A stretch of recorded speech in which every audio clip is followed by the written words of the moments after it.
Pt.1. When Augustus came out on the porch, the blue pigs were eating a rattlesnake, not a very big one. It had probably just been crawling around looking for shade when it ran into the pigs. They were having a fine tug-of-war with it. Its rattling days were over. The sow had it by the neck, and the shoat had the tail. "Hey, you pigs get," Augustus said, kicking the shoat. "Head on down to the creek if you want to eat that snake." It was the porch he begrudged, not the snake. Pigs on the porch just made things hotter, and things were already hot enough. He stepped down into the dusty yard and walked around to the spring house to get his jug. The sun was still high, soared in the sky like a mule, but Augustus had a keen eye for sun, and to his eye the long light from the west had taken on an encouraging slant. Evening took a long time getting to Lonesome Dove, but when it came it was a comfort. For most of the hours of the day, and most of the months of the year, the sun had the town trapped deep in dust, far out in the chaparral flats, haven for snakes and horned toads and road runners and stinging lizards, but a hell for pigs and Tennesseans. There was not even a respectable shade tree within 20 or 30 miles. In fact, the actual location of the nearest decent shade was a matter of vigorous debate in the offices.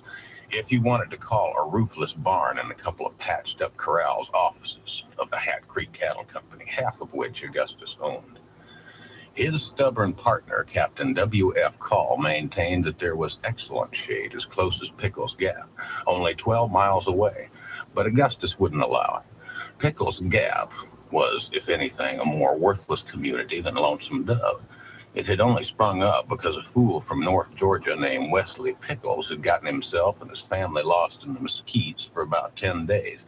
When he finally found a clearing, he wouldn't leave it, and Pickles Gap came into being, mainly attracting travelers like its founder, which is to say people too weak-willed to be able to negotiate a few hundred miles of mesquite thicket without losing their nerve. The spring house was a little lumpy adobe building, so cool on the inside that Augustus would have been tempted to live in it had it not been for its popularity with black widows and yellow jackets and centipedes. When he opened the door, he didn't immediately see any centipedes, but he did immediately hear the nervous buzz of a rattlesnake that was evidently smarter than the one the pigs were eating. Augustus could just make out the snake coiled in the corner. He decided not to shoot it. On a quiet spring evening in Lonesome Dove, a shot could cause complications. Everybody in town would hear it and conclude that either the Comanches were down from the plains or the Mexicans up from the river. If any of the customers of the Dry Bean, the town's one saloon, happened to be drunk or unhappy, which was very likely, they would probably run out into the street and shoot a Mexican or two just to be on the safe side. At the very least, Call would come stomping up from the lots, only to be annoyed to discover it had just been a snake. Call had no respect whatsoever for snakes, or for anyone who stood aside for snakes. He treated rattlers like gnats, disposing of them with one stroke of whatever tool he had in his hand. "A man that slows down for snakes might as well walk," he said, a statement that made about as much sense to an educated man as most of the things Call said. Augustus held to a more leisurely philosophy. He believed in giving creatures a little time to think. So he stood in the sun a few minutes until the rattler calmed down and crawled out a hole.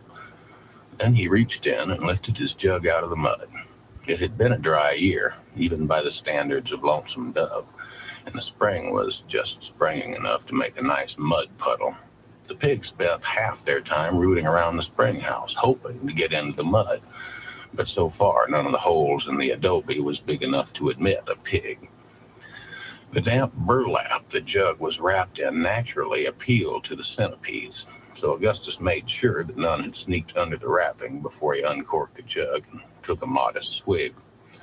The one white barber in Lonesome Dove, a fellow Tennessean named Dillard Brawley, had to do his barbering on one leg because he had not been cautious enough about centipedes. Two of the vicious red-legged variety had crawled into his pants one night, and Dillard had got up in a hurry and had neglected to shake out his pants. A leg hadn't totally rotted off, but it had rotted sufficiently that the family got nervous about blood poisoning and persuaded he and Call to saw it off. For a year or two, Lonesome Dove had had a real doctor, but the young man had lacked good sense. A vaquero with a loose manner that everybody was getting ready to hang at the first excuse anyway passed out from drink one night and let a blister bug crawl in his ear. The bug couldn't find its way out, but it could move around enough to upset the vaquero, who persuaded the young doctor to try and flush it. The young man was doing his best with some warm salt water, but the vaquero lost his temper and shot him. It was a fatal mistake on the vaquero's part. Someone blasted his horse out from under him as he was racing away, and the incensed citizenry, most of whom were nearby at the dry bean, passing the time, hung him immediately. Unfortunately, no medical man had taken an interest in the town since, and Augustus and Call, both of whom had coped with their share of wounds, got called on to do such surgery as was deemed essential. Dillard Brawley's leg had presented no problem, except that Dillard screeched so loudly that he injured his vocal cords. He got around good on one leg, but the vocal cords had never fully recovered, which ultimately hurt his business. Dillard had always liked to talk too much, but after the trouble with the centipedes, what he did was whisper too much. Customers didn't relax under their hot towels for trying to make out Dillard's whispers. He hadn't really been worth listening to, even when he had two legs. And in time, many of his customers drifted off to the Mexican barber. Call even used Mexican, and Call didn't trust Mexicans or barbers. Hey, Augustus took the jug back to the porch and placed his rope-bottomed chair so as to utilize the smidgen of shade he had to work with. As the sun sank, the shade would gradually extend itself across the porch, the wagon yard, Hat Creek, Lonesome Dove, and eventually the Rio Grande. By the time the shade had reached the river, Augustus would have mellowed with the evening and be ready for some intelligent conversation, which usually involved talking to himself. Call would work until slap dark if he could find anything to do, and if he couldn't find anything, he would make up something. P.I. was too much of a corporal to quit before the captain quit, even if Call would have let him. The two pigs had quietly disregarded Augustus's orders to go to the creek and were under one of the wagons eating a snake. It made good sense, for the creek was just as dry as the wagon yard and further off. 50 weeks out of the year, Hat Creek was nothing but a sandy ditch, and the fact that the two pigs didn't regard it as a fit wallow was a credit to their intelligence. Augustus often praised the pig's intelligence in a running argument he had been having with Call for the last few years. Augustus maintained that pigs were smarter than all horses and most people, a claim that galled Call severely. No slop-eating pig is as smart as a horse, Call said, before going on to say worse things. As was his custom, Augustus drank a fair amount of whiskey as he sat and watched the sun ease out of the day. If he wasn't tilting the rope-bottomed chair, he was tilting the jug. The days in Lonesome Dove were a blur of heat, as dry as chalk, but mashed whiskey took some of the dry away and made Augustus feel nicely misty inside, foggy and cool as a morning in the Tennessee hills. He seldom got downright drunk, but he did enjoy feeling misty along about sundown, keeping his mood good with tasteful swigs as the sky to the west began to color up. The whiskey didn't damage his intellectual powers any, but it did make him more tolerant of the raw sorts he had to live with. Call, and P.I., and Dietz, young Newt, and old Bolivar, the cook. When the sky had pinked up nicely over the western flats, Augustus went around to the back of the house and kicked the kitchen door a time or two. Better warm up the sow belly and mash a few beans. Old Bolivar didn't answer, so Augustus kicked at the door once or twice more to emphasize his point. He went back to the porch. The blue shote was waiting for him at the corner of the house, quiet as a cat. He was probably hoping that he would drop something, a belt, pocket knife, or a hat, so he could eat it. Get from here, Shote, Augustus said. If you're that hungry, go hunt up another snake. Well, I haven't read the book just yet. It occurred to him that the leather belt couldn't be much tougher or less palatable than a fried goat Bolivar served up 3 or 4 times a week. The old man had been a competent Mexican bandit before he ran out of steam and crossed the river. Since then, he had led a quiet life, but it was a fact that goat kept turning up on the table. The Hat Creek Cattle Company didn't trade in them, and it was unlikely that Bolivar was buying them out of his own pocket. Stealing goats was probably his way of keeping up his old skills. His old skills did not include cooking. The goat meat tasted like it had been fried in tar, but Augustus was the only member of the establishment sensitive enough to raise a complaint. "Bull, where did you get the tar you fried this goat in?" he asked regularly, his quiet attempt at wit falling as usual on deaf ears. Bolivar ignored all queries, direct or indirect. Augustus was getting about ready to start talking to the sow and the shoat when he saw Call and P.I. walking up from the lots. P.I. was tall and lank. He had never been full in his life. He looked so awkward that he appeared to be about to fall down even when he was standing still. He looked totally helpless, but that was another case of looks deceiving. In fact, he was one of the ablest men Augustus had ever known. He had never been an outstanding Indian fighter, but if you gave him something that he could work at deliberately, like carpentering or blacksmithing or well digging or harness repair, he was excellent. If he had been a man to do sloppy work, Call would have run him off long before. Augustus walked down and met the men at the wagons. "It's a little early for you two to be quitting, ain't it, girls? Or is this Christmas or what?" Both men had sweated their shirts through so many times during the day that they were practically black. Augustus offered Call the jug, and Call put a foot on the wagon tongue and took a swig just to rinse the dry out of his mouth. He spat a mouthful of perfectly good whiskey in the dust and handed the jug to P.I. "Girls yourself," he said. "It ain't Christmas." And then he went on to the house so abruptly that Augustus was a little taken aback.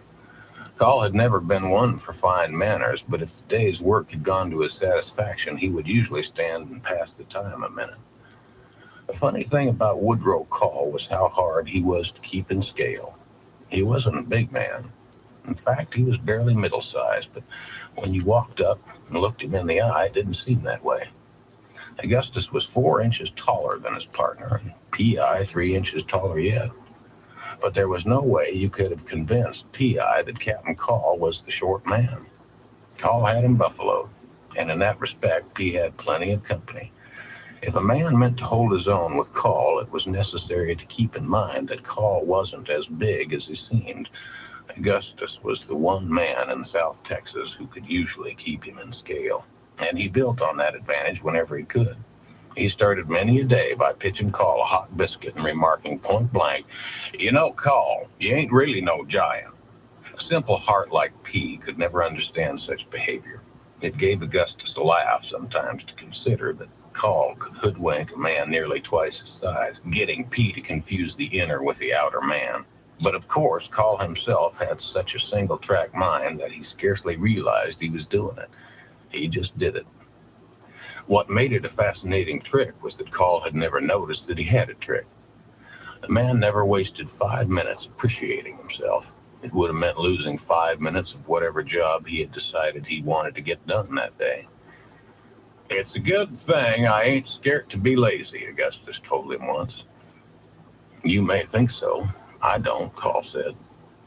"Hell, Call, if I worked as hard as you, there'd be no thinking done around this outfit at all. But you stay in a lather 15 hours a day, and a man that's always in a lather can't think nothing out. I'd like to see you think the roof back on that barn," Call said. Get one more. Strange little wind had whipped over from Mexico and blown the roof off as clean as a whistle 3 years before. Fortunately, it only rained in Lonesome Dove once or twice a year, so the loss of the roof didn't result in much suffering for the stock when there was stock. It mostly meant suffering for Call, who had never been able to locate enough decent lumber to build a new roof. Unfortunately, a rare downpour had occurred only about a week after the wind dropped the old roof in the middle of Hat Creek. It had been a real turd floater, and also a lumber floater, washing much of the roof straight into the Rio Grande. "If you think so much, why didn't you think of that rain?" Call asked. Ever since, he had been throwing the turd floater up to Augustus. Give Call a grievance, however silly, he would save it like money. P.I. wasn't spitting out any ash whiskey. He had a skinny neck, and his Adam's apple bulged so when he drank that it reminded Augustus of a snake with a frog stuck in his gullet. Call looks mad An enough to ounce kick of a shake and stump, ounce of Augustus sour said. diesel. When P finally stopped to breathe, well, she bit a hunk out of him, that's why, P said. I don't know why the captain wants to keep her. Fillies are his only form of folly, Augustus said. What's he doing letting the horse bite him? I thought you boys were digging a new well. Hit rock, P said. Ain't room for but one man to swing a pick down in that hole, so Newt swung it while I shod the horses. Captain took a ride, and I guess he thought he had her sweated down. He turned his back on her, and she bit a hunk out. Right, it still The mare in smokes. question was known Yeah. around town as Hell Bitch. It was Call had bought her in Mexico from some $25 for caballeros who claimed to have ounce. killed an Indian to So, get her. I'll pay Comanche, they said. $25 for an ounce of some Augustus sour doubted that diesel, part of even the if it is story. shake. It was unlikely That one and I, Comanche had been riding I around got by one of those himself in that little part of Mexico. If If there had been two Comanches, the those dab caballeros carts wouldn't have lived to do with any some, horse trading. The mare was a dapple gray, with sour a white diesel. muzzle and a white streak down her forehead. Too tall to be pure Indian pony and too short-barreled to be pure thoroughbred. Her disposition did suggest some time spent with the Indians, but which Indians and how long was anybody's guess. Every man who saw her wanted to buy her. She was that stylish, but Call wouldn't even listen to an offer, though P.I. and Newt were both anxious to see her sold. They had to work around her every day and suffered accordingly. She'd once kicked Newt all the way into the blacksmith shop, nearly into the forge. P.I. was at least as scared of her as he was of Comanches, which was saying a lot. What's keeping Newt? Augustus asked. He may have went to sleep down in that well, P.I. said. Then Augustus saw the boy walking up from the lot, so tired he was barely moving. P.I. was half drunk by the time Newt finally made the wagons. God, Newt, I'm glad you got here before fall, Augustus said. We'd have missed you during the summer. I've been throwing rocks at the mare, Newt said, with a grin. Did you see what a hunk she bit out of the captain? Newt lifted one foot and carefully scraped the mud from the well off the sole of his boot, while P.I. continued to wash the dust out of his throat. Augustus had always admired the way Newt could stand on one leg while cleaning the other boot. Look at that, P. I'll bet you can't do that. P.I. was so used to seeing Newt stand on one leg to clean his boot that he couldn't figure out what it was Gus thought he couldn't do. A few big swigs of liquor sometimes slowed his thinking down to a crawl. This usually happened at sundown after a hard day of well digging or horseshoeing. At such times, P was doubly glad he worked with the captain rather than Gus. The less talk the captain had to listen to, the better humor he was in, whereas Gus was just the opposite. He'd rattle off 5 or 6 different questions and opinions, running them all together like so many unbranded cattle. It made it hard to pick out one and think about it carefully and slowly, the only ways P liked to think. At such times, his only recourse was to pretend the questions had hit him in his deaf ear, the left one, which hadn't really worked well since the day of their big fight with the Keechis, what they call the Stonehouse fight. It had been pure confusion since the Indians had been smart enough to fire the prairie grass, smoking things up so badly that no one could see 6 feet ahead.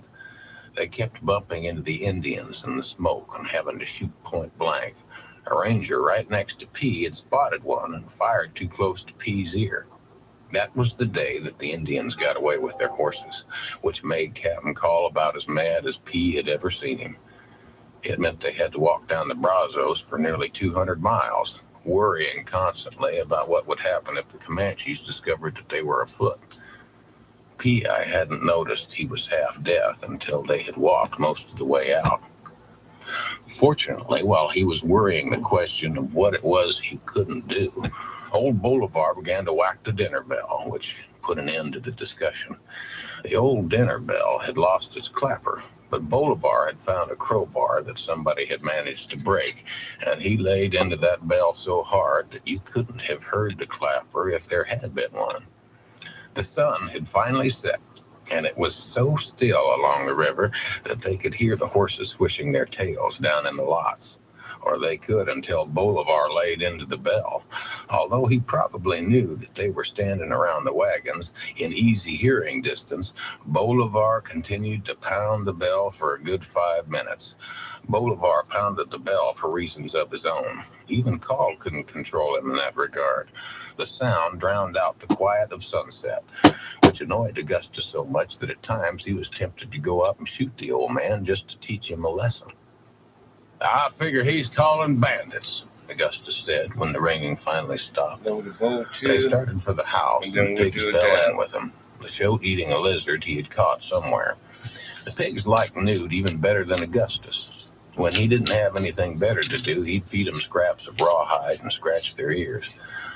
"If the bandits were to come, maybe the captain would let me start wearing a gun," Newt said wistfully.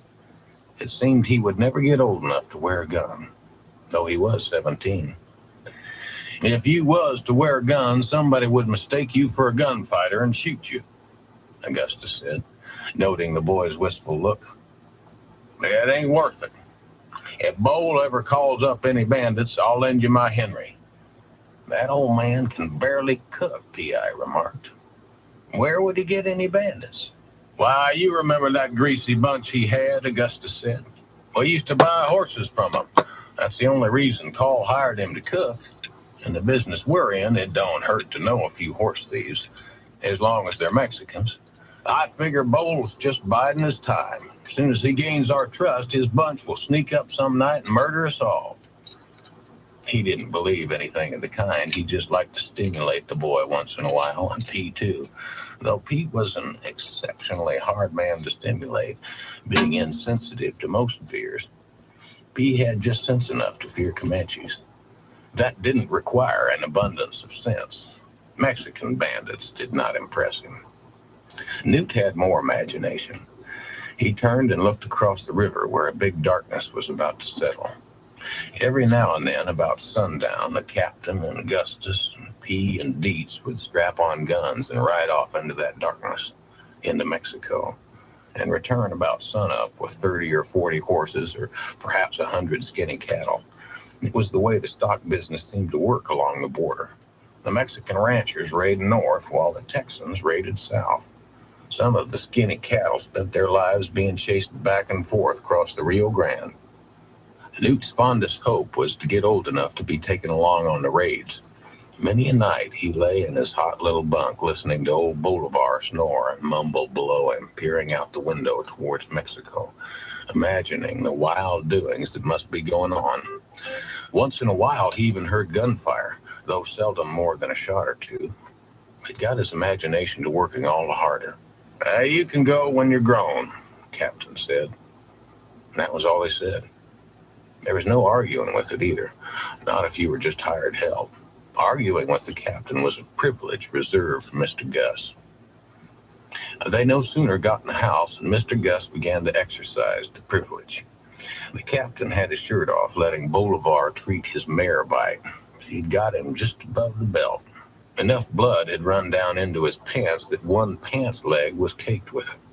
Bull was about to pack the bite with his usual dope, a mixture of axle grease and turpentine, but Mr. Gus made him wait until he could get a look at the wound himself. "By God, Woodrow," Augustus said, "as long as you worked around horses, it looks to me like you know better than to turn your back on a Kiowa mare." Call was thinking of something and didn't answer for a minute. What he was thinking was that the moon was in the quarter, what they call a rustler's moon.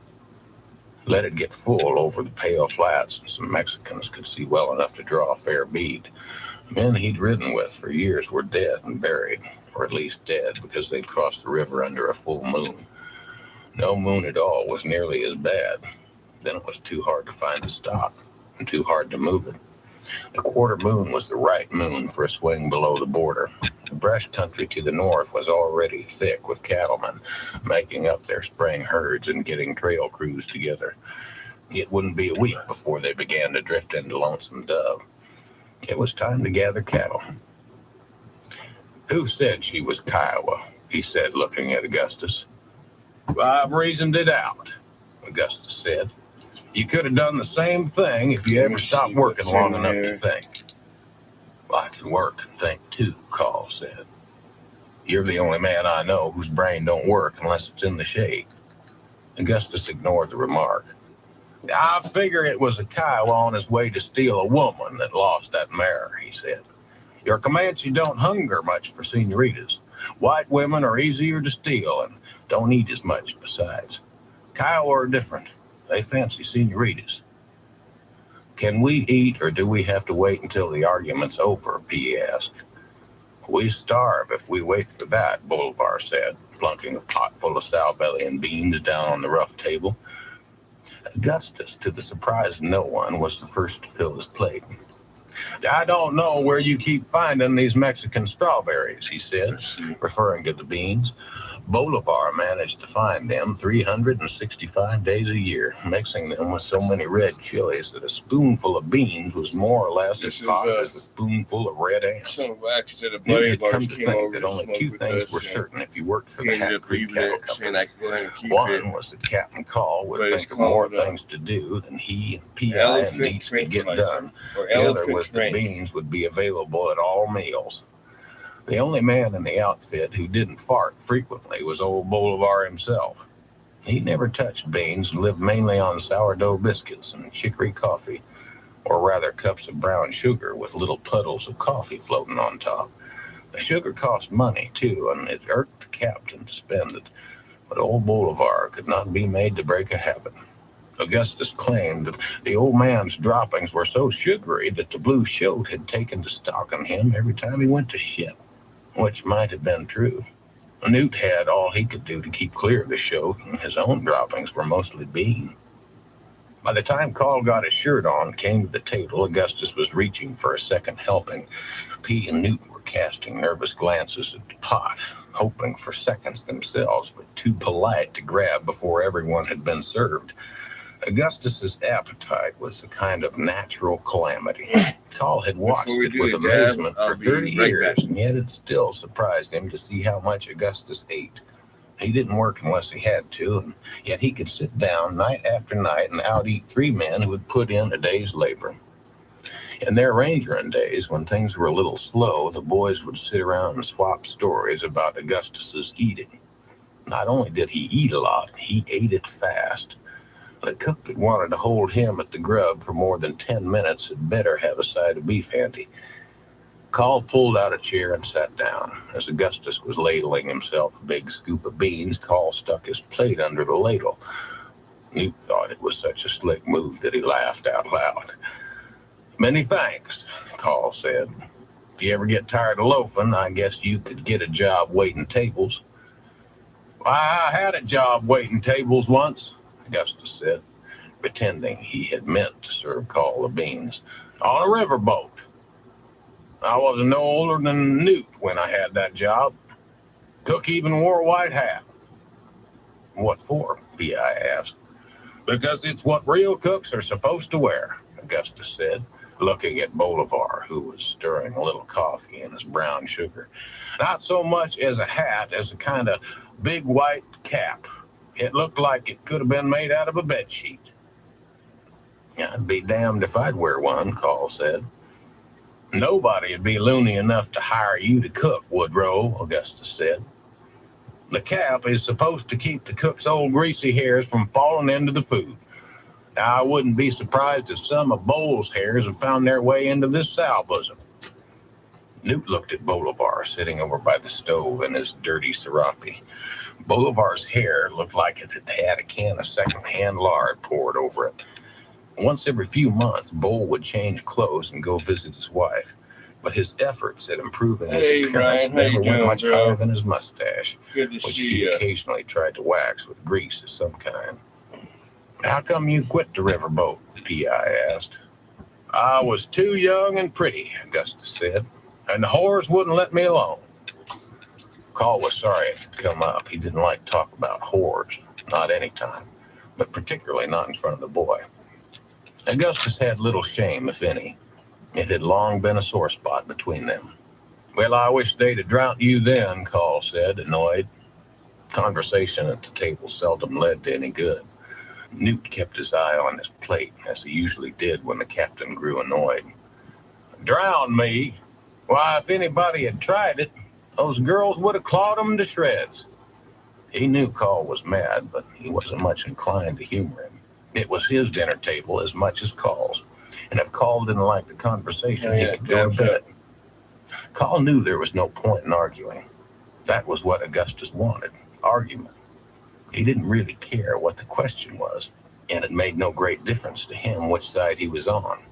He just plain loved to argue, whereas Call hated to.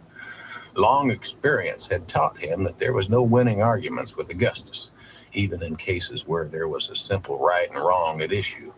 Even in the old days, when they were in the thick of it, with Indians and hard cases to worry about, Augustus would seize any chance for a dispute.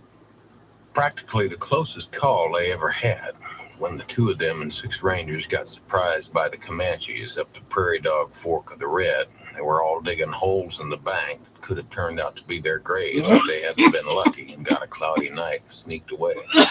Augustus had kept up a running argument with a ranger they called Ugly Bobby. The argument was entirely about coon dogs, and Augustus had kept it up all night, though most of the rangers were so scared they couldn't pass water. Of course, the boy laughed up Augustus' stories about river boats and whores. The boy hadn't been anywhere, so it was all romance to him.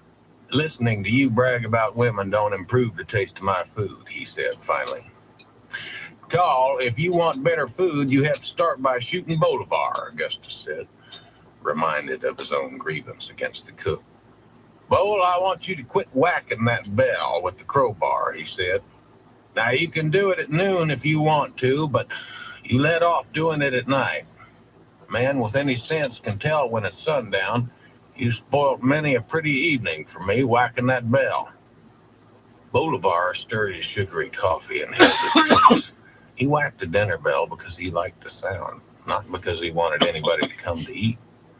And the men could eat when they liked. He would whack the bell when he liked. He enjoyed being a cook. A nice little ring It was a around good deal more relaxing than being a bandit. But that didn't mean that he intended to take orders.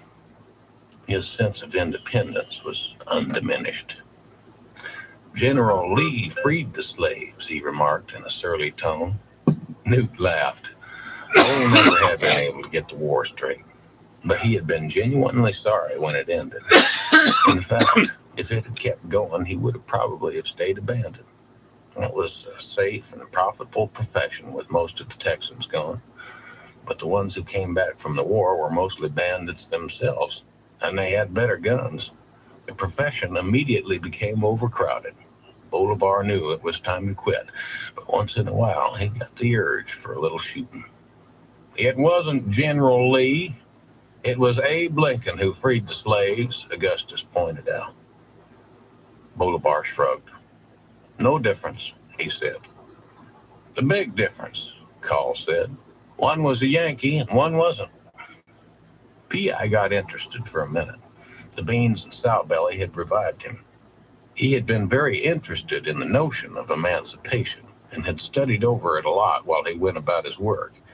It was obviously just pure luck that he himself hadn't been born a slave, but if he had been unlucky, Lincoln would have freed him. It gave him a certain admiration for the man. He just freed Americans, he pointed out to Bolivar. Augustus snorted. You're in over your head, P. Who Lincoln freed was a bunch of Africans, no more American than Call here. Call pushed back his chair. He was not about to sit around arguing slavery after a long day, or after a short one either. I'm as American as the next, he said, taking his hat and picking up his rifle. Now, you was born in Scotland, Augustus reminded him. I know they brought you over when you was still dragging on the tit. That don't make you no less a Scot. Call didn't reply. Newt looked up and saw him standing at the door, his hat on and his Henry in the crook of his arm. A couple of big moths flew past his head, drawn to the light of the kerosene lamp on the table. With nothing more said, the captain went out the door. Chapter 2. The men couldn't stop expecting him to captain, and he couldn't stop thinking he had to. It was ingrained in him. He had done it so long, but he was aware that it wasn't appropriate anymore. They weren't even peace officers. They just ran a livery stable, trading horses and cattle when they could find a buyer. The work they did was mostly work he could do in his sleep, and yet, though his day-to-day responsibilities had constantly shrunk over the last 10 years, life did not seem easier. It just seemed smaller and a good deal more dull. Call was not a man to daydream. That was Gus's department. But then it wasn't really daydreaming he did, alone on the little bluff at night. It was just thinking back to years when a man who presumed to stake out a Comanche trail would do well to keep his rifle cocked. Yet the fact that he had taken to thinking back annoyed him too. He didn't want to start working over his memories like an old man.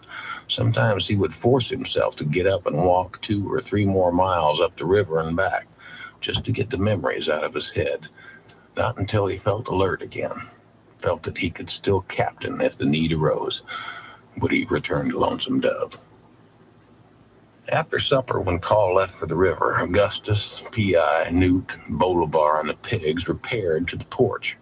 The pigs nosed around in the yard, occasionally catching a lizard or a grasshopper, a rat snake, or an unwary locust. Bolivar brought out a whetstone and spent 20 minutes or so sharpening the fine bone-handled knife that he wore at his belt.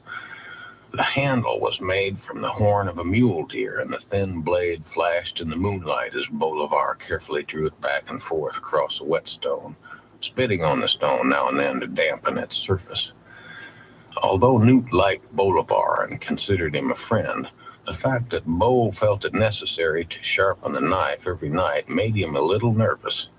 Mr. Gus's constant joking about bandits, although Newt knew it was joking, had its effect. It was a mystery to him why Bo sharpened the knife every single night, since he never cut anything with it. When he asked him about it, Bo smiled and tested the blade gently with his thumb. "It's like a wife," he said. "Every night you better stroke it." It made no sense to Newt, but got a laugh from Augustus. "If that's the case, your wife is pretty rusty by now, Bo. She don't get sharpened more than twice a year." "She is old," Bolivar said. "The older the violin, the sweeter the music. Us old folks appreciate wetting just as much as the young, maybe more. You ought to bring her up here to live, Bo. Well, think of the money you'd save on whetstones." "That knife would cut through a man's nape like it was butter," P.I. said. He had an appreciation for such things, being the owner of a fine Bowie knife himself. It had a 14-inch blade, and he had bought it from a soldier who had personally commissioned it from Bowie. He didn't sharpen it every night like Bull did his, but he took it out of his big sheath once in a while to make sure it hadn't lost its edge. It was his Sunday knife, and he didn't use it for ordinary work like butchering or cutting leather. Bolivar never used his for ordinary work either, though once in a while, if he was in a good mood, he would throw it and stick it in the side of the wagon, or maybe shave off a few fine curls of rawhide with it. Newt would then feed the rawhide to the pigs. Augustus himself took a dim view of the utility of knives, particularly of fancy knives. He carried a plain old clasp in his pocket and used it mainly for cutting his toenails. In the old days, when they all lived mostly off game, he carried a good skinning knife as a matter of necessity, but he had no regard at all for a knife as a fighting weapon. So far as he was concerned, the invention of the Colt revolver had rendered all other short-range weapons obsolete. It was a minor irritant that he had to spend virtually every night of his life listening to Bull grind his blade away. "If I have to listen to something, I'd rather listen to you wet your wife." "I don't bring her," Bull said. "I know you. You would try to corrupt her." Augustus laughed. "No, I ain't much given to corrupting old women," he said. "Ain't you got any daughters?" "Only 9, Bolivar said. Abruptly, not even getting up, he threw the knife at the nearest wagon where it stuck, quivering for a moment.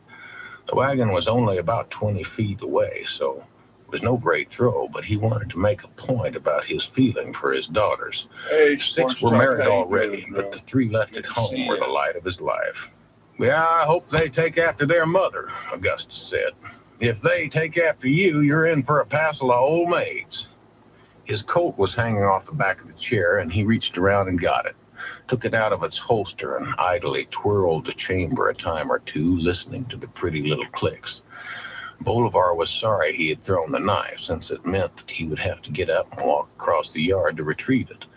At the moment, his hip joints hurt, as well as several other joints, all the result of letting a horse fall on him 5 years before.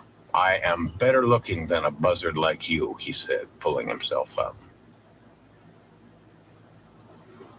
Newt knew Bolivar and Mr. Gus were just insulting one another to pass the time, but it still made him nervous when they did it, particularly late in the day, when they had both been hitting their respective jugs for several hours.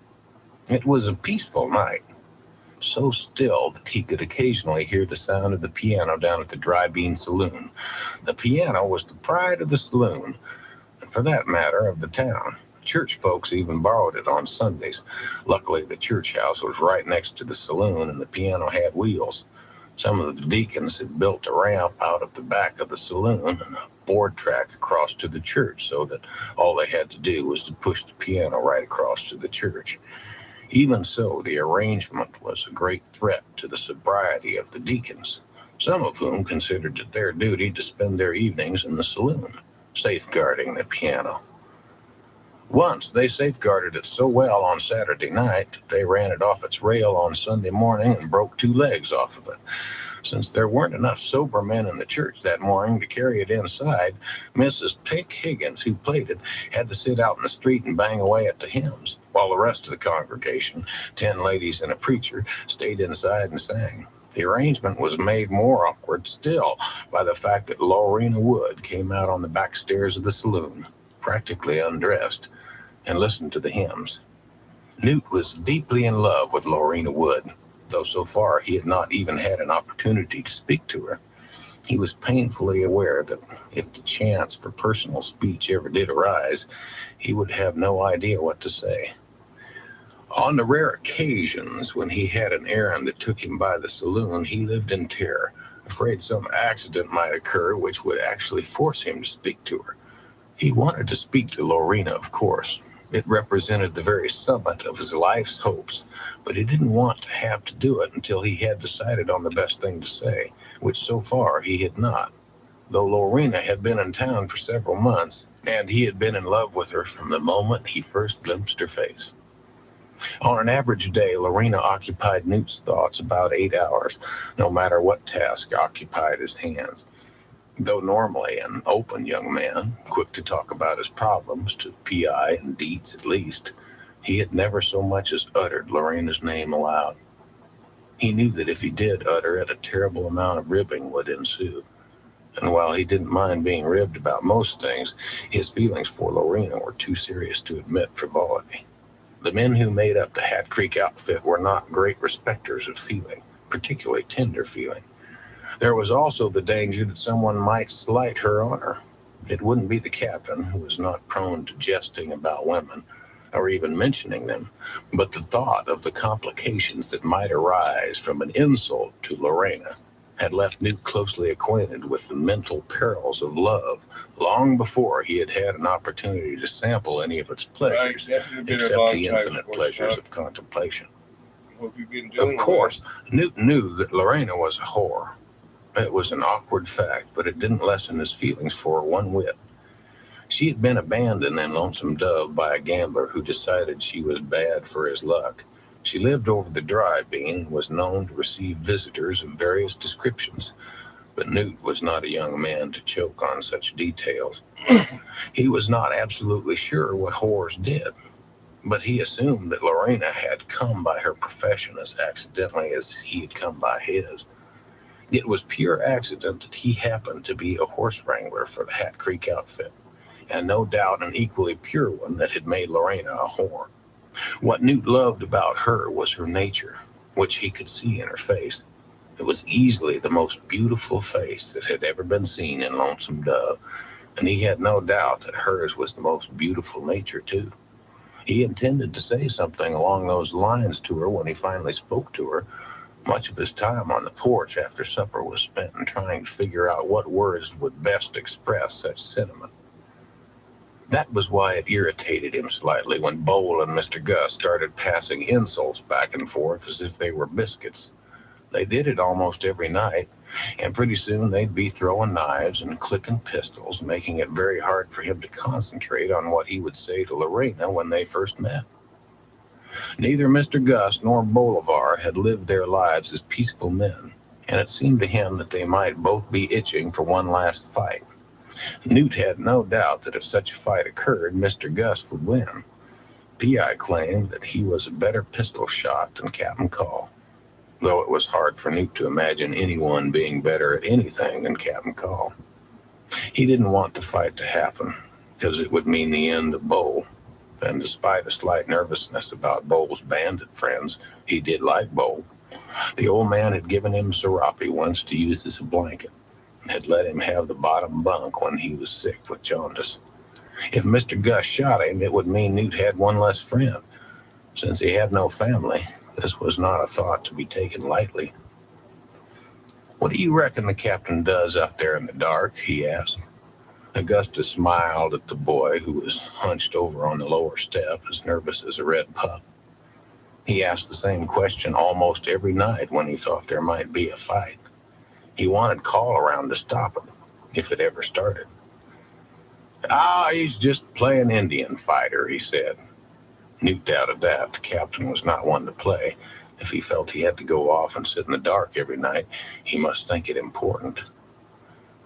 Mention of Indians woke P.I. from an alcoholic doze. He hated Indians, partly because for 30 years fear of them had kept him from getting a good night's sleep. In his years with the Rangers, he never closed his eyes without expecting to open them and find some huge Indian getting ready to poke him with something sharp.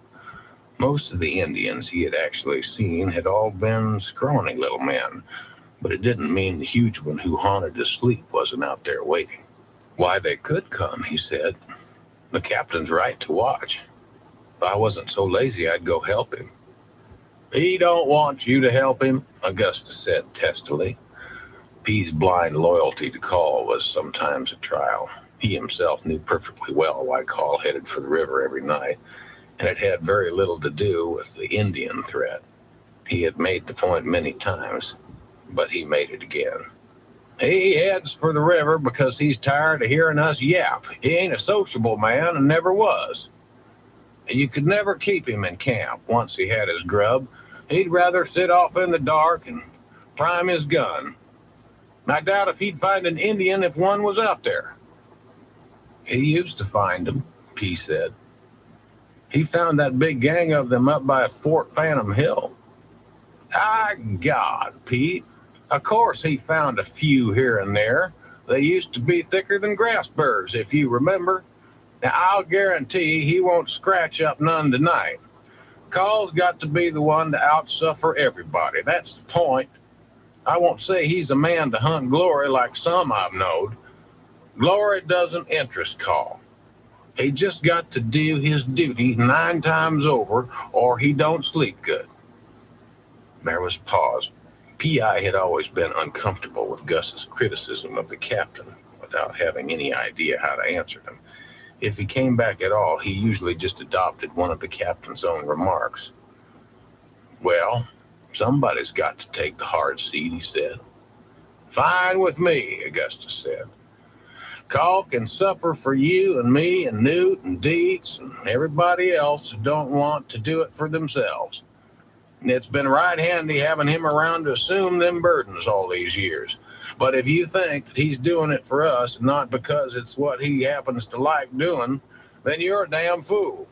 He's out there sitting behind a chaparral bush congratulating himself on not having to listen to Bowl brag on his wife. He knows as well as I do there isn't a hostile within 600 miles of here." Bolivar stood over by the wagon and relieved himself for what seemed to Newt like 10 or 15 minutes. Often when Bowl started to relieve himself, Mr. Gus would yank out his old silver pocket watch and squint at it until the pissing stopped. Sometimes he even got a stub of a pencil and a little notebook out of his old black vest he always wore and wrote down how long it took Bolivar to pass his water. "It's a clue to how fast he's failing," Augustus pointed out. An old man finally dribbles, same as a fresh calf. I best just keep a record so we'll know when to start looking for a new cook. For once, though, the pigs Well, took I've already more hit number interest in one. Bowles' performance than Mr. Gus, who just drank a little more whiskey. Bowl yanked his knife out of the side of the wagon and disappeared into the house. Pigs came to Newt to get their ears scratched. P.I. slumped against the porch railing and began to snore. P, wake up and go to bed, Augustus said, kicking at his leg until he waked him. Newt and I might forget and leave you out here. We done that, these critters would eat you, belt buckle and all. P.I. got up without really opening his eyes and stumbled into the house. They wouldn't really eat him, Newt said. Blue Shote was on the lower step, friendly as a dog. No, but it takes a good threat to get P moving. Newt saw the captain coming back, his rifle in the crook of his arm. As always, Newt felt relieved. It eased something inside of him to know that the captain was back. It made it easier to sleep. Lodged in his mind somewhere was the worry that maybe some night the captain wouldn't come back. It wasn't a worry that he would meet with some accident or be killed either. It was a worry that he might just leave. It seemed to Newt that the captain was probably tired of them all, and with some justice. He and P and Dietz did their best to pull their weight, but Mr. Gus never pulled any weight at all. And Bowles sat around and drank tequila most of the day. Maybe the captain would just saddle up the hell bitch some night and go. Once in a great while, Newt dreamed that the captain not only left, but took him with him. The high plains that he had heard about but never seen. There was never anyone else in the dreams, just him and the captain. Horseback and beautiful grassy country. Those were sweet dreams, but just dreams. If the captain did leave, he would probably take P along, since P had been his corporal for so many years. I don't see any scalps, Augustus said when Call came up. Call ignored him, leaned his rifle against the porch rail, and lit a smoke. This would have been a good night to cross some stock, he said. Cross them and do what with them? I ain't seen no cattle buyers yet. We could actually take the cattle to them, Call said. It's been done. It ain't against the law for you to work. It ain't against my law, Augustus said. Them buyers ain't nailed down. They'll show up directly. Then we'll cross the stock. Captain, can I go next time? Newt asked. I believe I'm getting old enough. Call hesitated. Pretty soon he was going to have to say yes, but he wasn't ready just then. It wasn't really fair to the boy. He would have to learn sometime, but still Call couldn't quite say it. He had led boys as young in his day and seen them killed, which was why he kept putting Newt off. You'll get old quick if you keep setting up all night, he said. Work to do tomorrow. You best go to bed. The boy went at once, looking a little disappointed. Night, son, Augustus said, looking at Call when he said it. Call said nothing. You should have let him sit, Augustus said a little later. After all, a boy's only chance for an education is listening to me talk. Call let that one float off. Augustus had spent a year in a college back in Virginia somewhere and claimed to have learned his Greek letters, plus a certain amount of Latin. He never let anyone forget it. Now they could hear the piano from down at the drive-in. An old-timer named Lippy Jones did all the playing. He had the same problem Sam Houston had had, which was a hole in his belly that wouldn't quite heal shut. He shot Lippy with a big bore gun. Instead of dying, he ended up living. A handicap like that, it was lucky he could play the piano.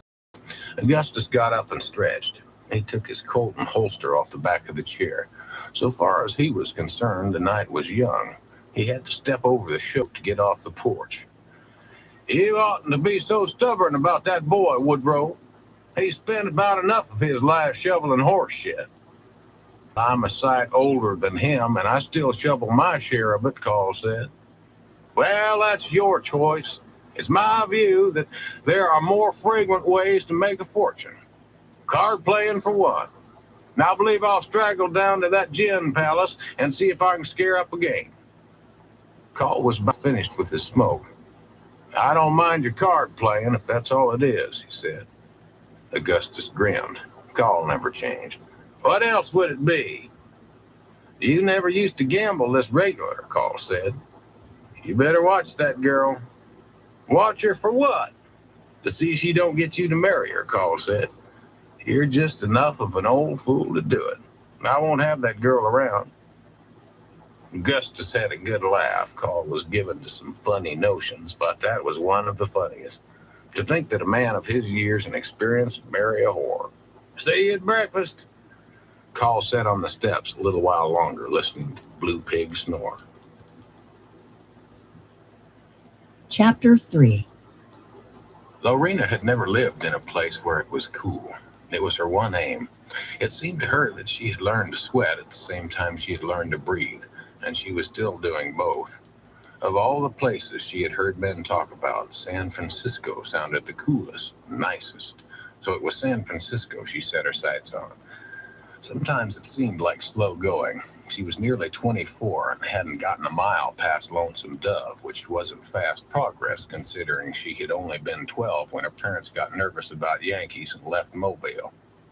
That much slow progress would have discouraged most women, but Lorena didn't allow her mind to dwell on it. She had her flat days, of course, but that was mostly because Lonesome Dove itself was so flat. She got tired of looking out the window all day and seeing nothing but brown land and gray chaparral. In the middle of the day, the sun was so hot the land looked white. She could see the river from her window in Mexico. Lippy told her she could make a fortune if she cared to establish herself in Mexico, but Lorena didn't care to. From what she could see of the country, it didn't look any more interesting than Texas, and the men stunk just as bad as Texans, if not worse. Gus McCrae claimed to have been to San Francisco and would talk to her for hours about how blue the water was in the bay and how the ships came in from everywhere. In the end, he overtalked it, like he did everything. Once or twice, Lorena felt she had a clear picture of it, listening to Gus, but by the time he finally quit talking, she would have lost it and just be lying there, wishing it would cool off. In that respect, Gus was unusual, for most men didn't talk. He would blab right up until the time he shoved his old carrot in. Then he would be blabbing again before it was even dry. Generous as he was by local standards, he gave her $5 in gold every single time. Lorena still felt a little underpaid. It should have been $5 for wetting his carrot and another $5 for listening to him blab. Some of it was interesting, but Lorena couldn't keep her mind on so much talk. It didn't seem to hurt Gus's feelings any. He talked just as cheerful whether she was listening or not, and he never tried to talk her into giving him 2 pokes for the price of 1, as most of the younger men did. It was peculiar that he was her most regular customer, because he was also her oldest. She made a point of not letting anything men did surprise her much, but secretly it did surprise her a little that a man as old as Gus would still be so partial to her. In that respect, he put a lot of younger men to shame, including Mosby Marlin, who had held her up for 2 years over in East Texas. Compared to Gus, Mosby couldn't even be said to have a carrot, though he did have kind of a little stringy radish that he was far too proud of. She had only been 17 when she met Mosby, and both her parents were dead. Pa fell out in Vicksburg. Her ma only made it to Baton Rouge. So it was Baton Rouge where she was stranded when Mosby found her. She hadn't done any sporting up to that time, though she had developed early and had even had some trouble with her own pa, though he was feverish to the point of delirium when the trouble happened. He died soon after. She knew Mosby was a drunkard from the first, but he told her that he was a Southern gentleman and he had an expensive buggy and a fine pair of horses, so she believed him. Mosby claimed that he wanted to marry her, and Lorena believed that too, and let him drag her off to a big old drafty house near a place called Gladewater. The house was huge, but it didn't even have glass in the windows or rugs or anything. They had to set smoke pots in the rooms to keep the mosquitoes from eating them alive, which the mosquitoes did anyway. Mosby had a mother and 2 mean sisters and no money, and no intention of marrying Lorena anyway, though he kept claiming he would for a while. In fact, the women folk treated Lorena worse than they treated the niggers, and they didn't treat the niggers good. They didn't treat Mosby good either, or one another good. About the only creatures that ever saw any kindness around the house were Mosby's hounds. Mosby assured her that he'd set the hounds on her if she ever tried to run away. It was in the nights when Lorena had to lay there with the smoke from the pots so thick that she couldn't breathe and the clouds of mosquitoes nearly as thick as the smoke, and Mosby constantly bothering her with his radish, that Lorena's spirits sunk so low she ceased to want to talk. She became a silent woman.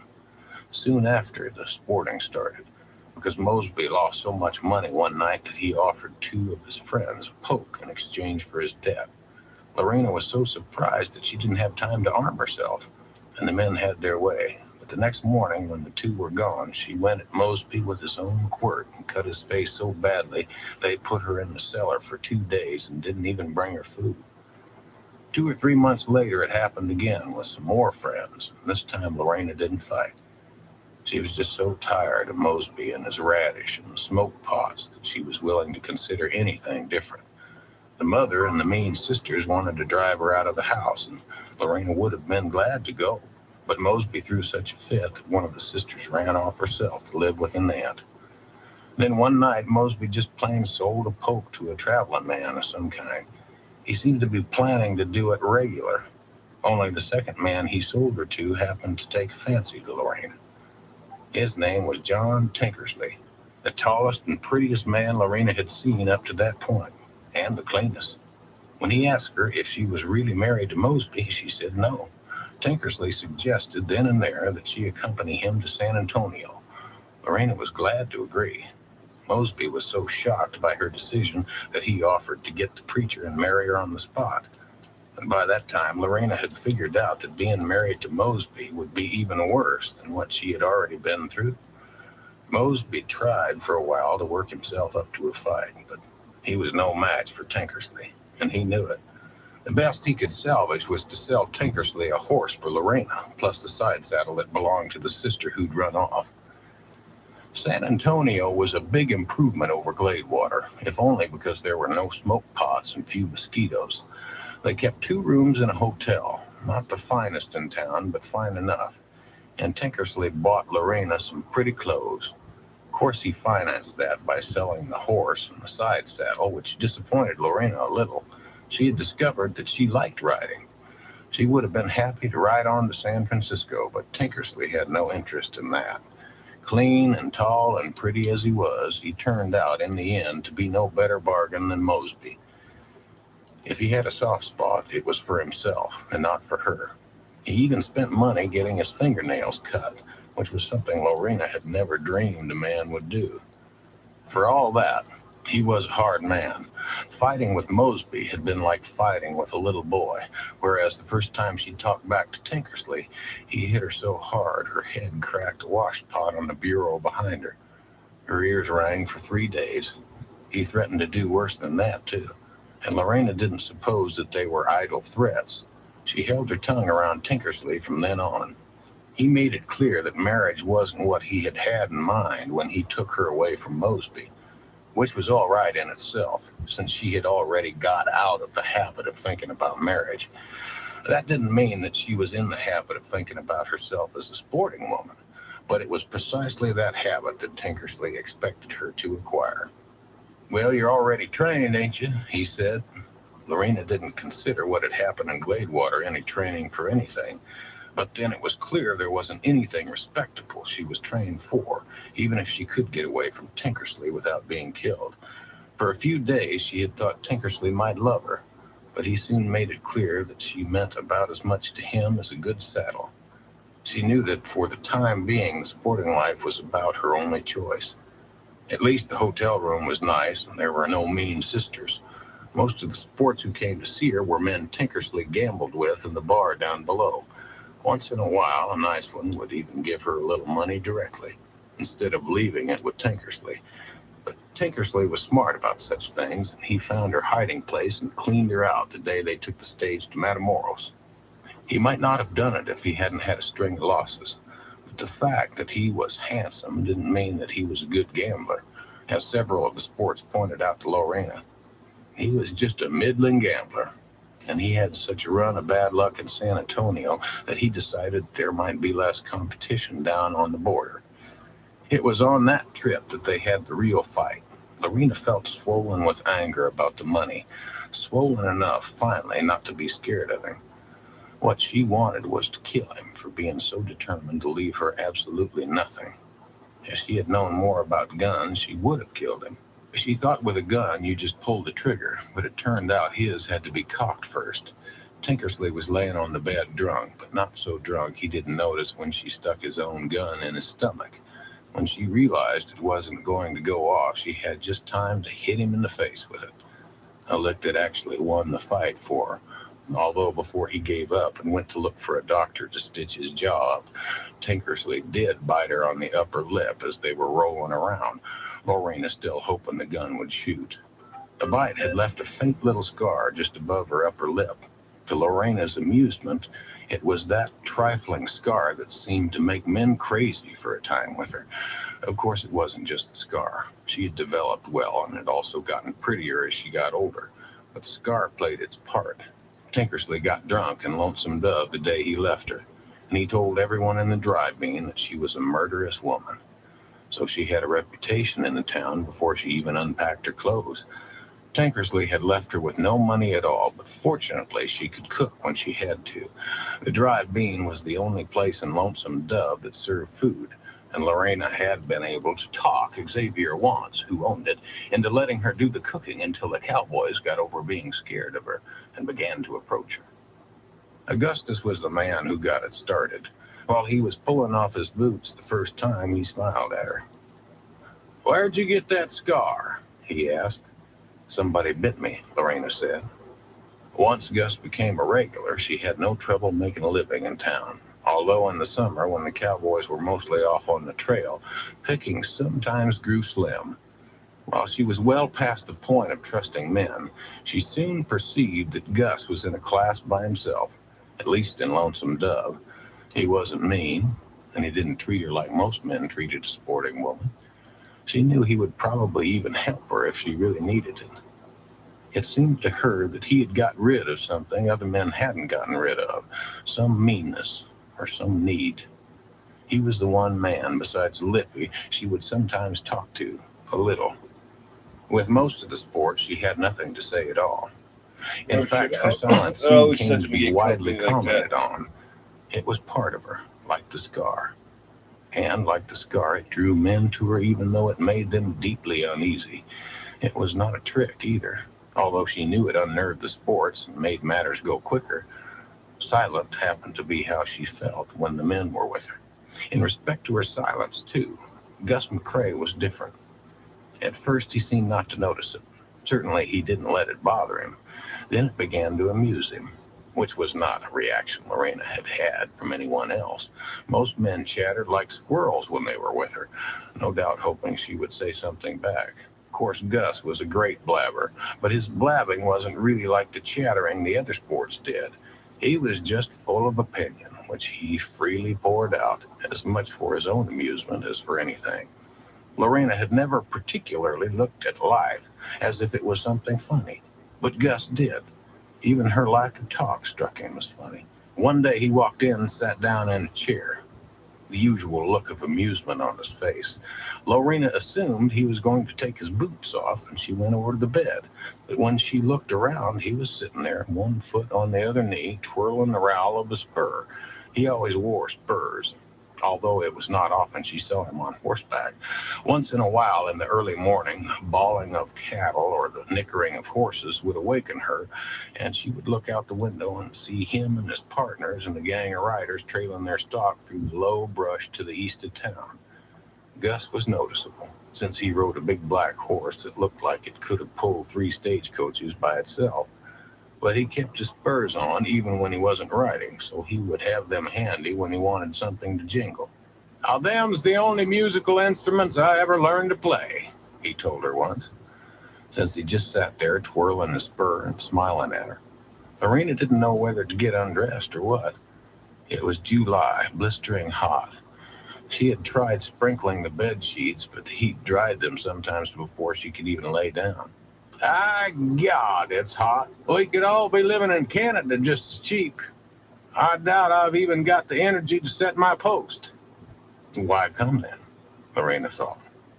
Another unusual thing about Gus was that he could practically tell what she was thinking. In this case, he looked abashed and dug a $10 gold piece out of his pocket, which he pitched over to her. Lorena felt wary. It was $5 too much, even if he did decide to set his post. She knew old men got crazy sometimes and wanted strange things. Lippy was a constant problem, and he had a hole in his stomach and could barely keep up his piano playing. But it turned out she had no need to worry about Gus. I figured out something, Lori. I figured out why you and me get along so well. You know more than you say, and I say more than I know. That means we're a perfect match, as long as we don't hang around one another more than an hour at a stretch. It made no sense to Lorena, but she relaxed. There was no likelihood he would try anything crazy on her. This is $10, she said, thinking maybe he just hadn't noticed what kind of money he was handing over. You know, prices are funny. I've known a good many sporting girls, and I've always wondered why they didn't price more flexible. If I was in your place and had to traipse upstairs with some of these old smelly sorts, I'd want a sight of money. Whereas, if it was some good-looking young sprout who kept himself barbered up, why, a nickel might be enough. Lorena remembered Tankersley, who had had the use of her for 2 years, taken all she brought in, and then left her without a cent. A nickel wouldn't be enough, she said. I can do without the barbering. But Augustus was in the mood for discussion. Well, say you put $2 as your low figure. Now that's for the well-barbered sprout. Now what would the high figure be for some big rank waddy who couldn't even spell? Now the point I'm making is that all men ain't the same, so they shouldn't be at the same price. Or am I wrong? Now maybe from where you sit, all men are the same. Once she thought about it, Lorena saw his point. All men weren't quite the same. A few were nice enough that she might notice them, and a goodly few were mean enough that she couldn't help noticing them, but the majority were neither one nor the other. They were just men, and they left money, not memories. So far, it was only the mean ones who had left memories. Why'd you give me this 10? She asked, willing to be a little curious since it seemed it was going to be just talk anyway. Hoping to get you to talk a minute, Augustus said, smiling. He had the most white hair she had ever seen on a man. He mentioned once that it turned white when he was 30, making his life more dangerous since the Indians would have considered a white scalp a prize. I was married twice, you remember. Should have been married a third time, but the woman made a mistake and didn't marry me. What's that got to do with this money? Lorena asked. The point is, I ain't a natural bachelor, Augustus said. There's days when a little bit of talk with a female is worth any price. I figure the reason you don't have much to say is you probably never met a man who liked to hear a woman talk. Now, listening to a woman ain't the fashion in this part of the country, but I expect that you got a life story like everybody else. And if you'd like to tell it, I'm the one that'd like to hear it. Lorena thought that over. Gus didn't seem uncomfortable. He just sat there twirling his rowel. In these parts, what your business is all about is woman's company anyway, he said. Now, in a cold clime, it might be different. A cold clime will perk up a boy and make him want to wiggle his bean. But down here in this heat, it's mostly company they're after. There was something to that. Men looked at her sometimes like they wished that she would be their sweetheart, the young ones particularly. But some of the old ones, too. One or two had even wanted her to let them keep her, though where they meant to do the keeping she didn't know. She was already living in the only spare bedroom in Lonesome Dove. Little marriages were what they wanted. Just something that would last until they started up the trail. Some girls did it that way. hitched up with a cowboy for a month or 6 weeks and got presents and played at being respectable. She had known girls who did it that way in San Antonio. The thing that struck her was that the girls seemed to believe it as much as the cowboys did. They would act just as silly as respectable girls, getting jealous of one another and pouting all day if their boys didn't act to suit them. Lorena had no interest in conducting things that way. The men who came to see her would have to realize that she was not interested in play acting.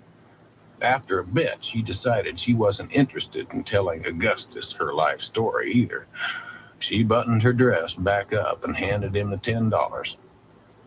"It ain't worth $10, she said, "even if I could remember it all." Augustus stuck the money back in his pocket.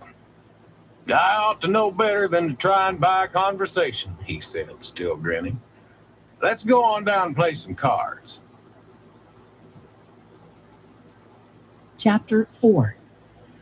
When Augustus left Call sitting on the steps, he took a slow stroll through the wagon yard and down the street, stopping for a moment on the sandy bottom of Hat Creek to strap on his pistol.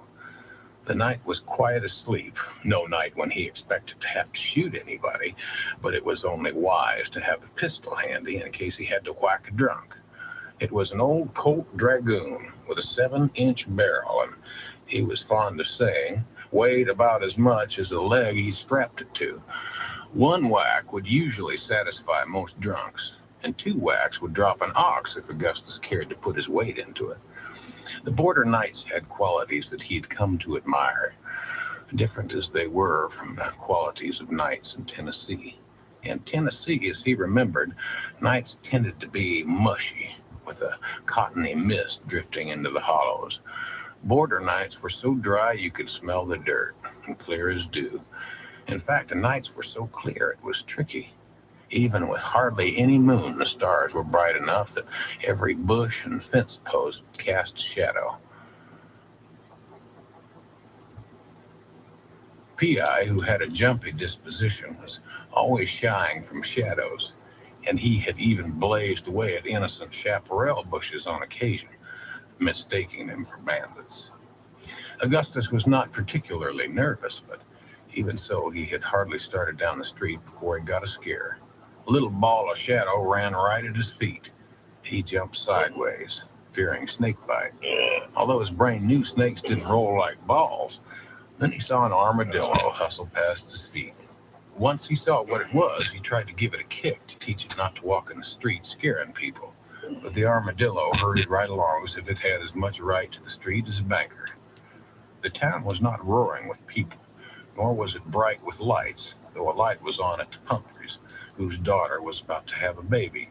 The Pumphreys ran a store. The baby their daughter was expecting would arrive in the world to find itself fatherless, since the boy who had married the Pumphrey girl had drowned in the Republican River in the fall of the year, with the girl only just pregnant. There was only one horse hitched outside the drive-in when Augustus strolled up, a rangy sorrel that he recognized as belonging to a cowboy named Dishwater Bogat. So named because he had once rushed into camp so thirsty from a dry drive that he wouldn't wait his turn at the water barrel, and he had filled up on some dishwater the cook had been about to throw out. Seeing the sorrel gave Augustus a prime feeling because Dish Bogat loved card playing, though he lacked even minimal skills. Of course, he also probably lacked ante-money, but that didn't necessarily rule out a game. Dish was a good hand and could always get hired. Augustus didn't mind playing for futures with such a man. When he stepped in the door, everybody was looking peeved, probably because Lippy was banging away at My Bonnie Lies Over the Ocean, a song that he loved to excess and played as if he hoped it could be heard in the capital of Mexico. Xavier Wants, the little Frenchman who owned the place, was nervously wiping his tables with a wet rag. Xavier seemed to think keeping the tables well wiped was the crucial factor in this business, though Augustus was often forced to point out to him that such a view was nonsense. Most of the patrons of the drive-in were so lacking in fastidiousness that they wouldn't have noticed a dead skunk on the tables, much less a few crumbs and spilled drinks. Xavier himself had a near monopoly on fastidiousness in Lonesome Dove. He wore a white shirt the year round, clipped his little mustache once a week and even wore a bow tie, or at least a black shoestring that did its best to serve as a bow tie. Some cowpoke had swiped Xavier's last real bow tie, probably meaning to try and impress some girl somewhere up the trail. Since the shoestring was limp and not stiff like a bow tie should be, it merely added to the melancholy of Xavier's appearance, which would have been melancholy enough without it. He had been born in New Orleans and had ended up in Lonesome because someone had convinced him Texas was the land of opportunity. Though he soon discovered otherwise, he was too proud or too fatalistic to attempt to correct his mistake. He approached day-to-day life in the dry bean with a resigned temper, which on occasion stopped being resigned and became explosive. When it exploded, the placid air was apt to be rent by Creole curses. "Good evening, my good friend," Augustus said. He said it with as much gravity as he could muster, since Xavier appreciated a certain formality. It was hard to extend the amenities when Lippy was at the height of a performance. Dish Boget was sitting at one of the tables with Lorena, hoping to persuade her to give him a poke on credit. Though Dish was barely 22, he wore a walrus mustache that made him look years older than he was, and much more solemn. In color, the mustache was stuck between yellow and brown, kind of prairie dog colored, Augustus thought.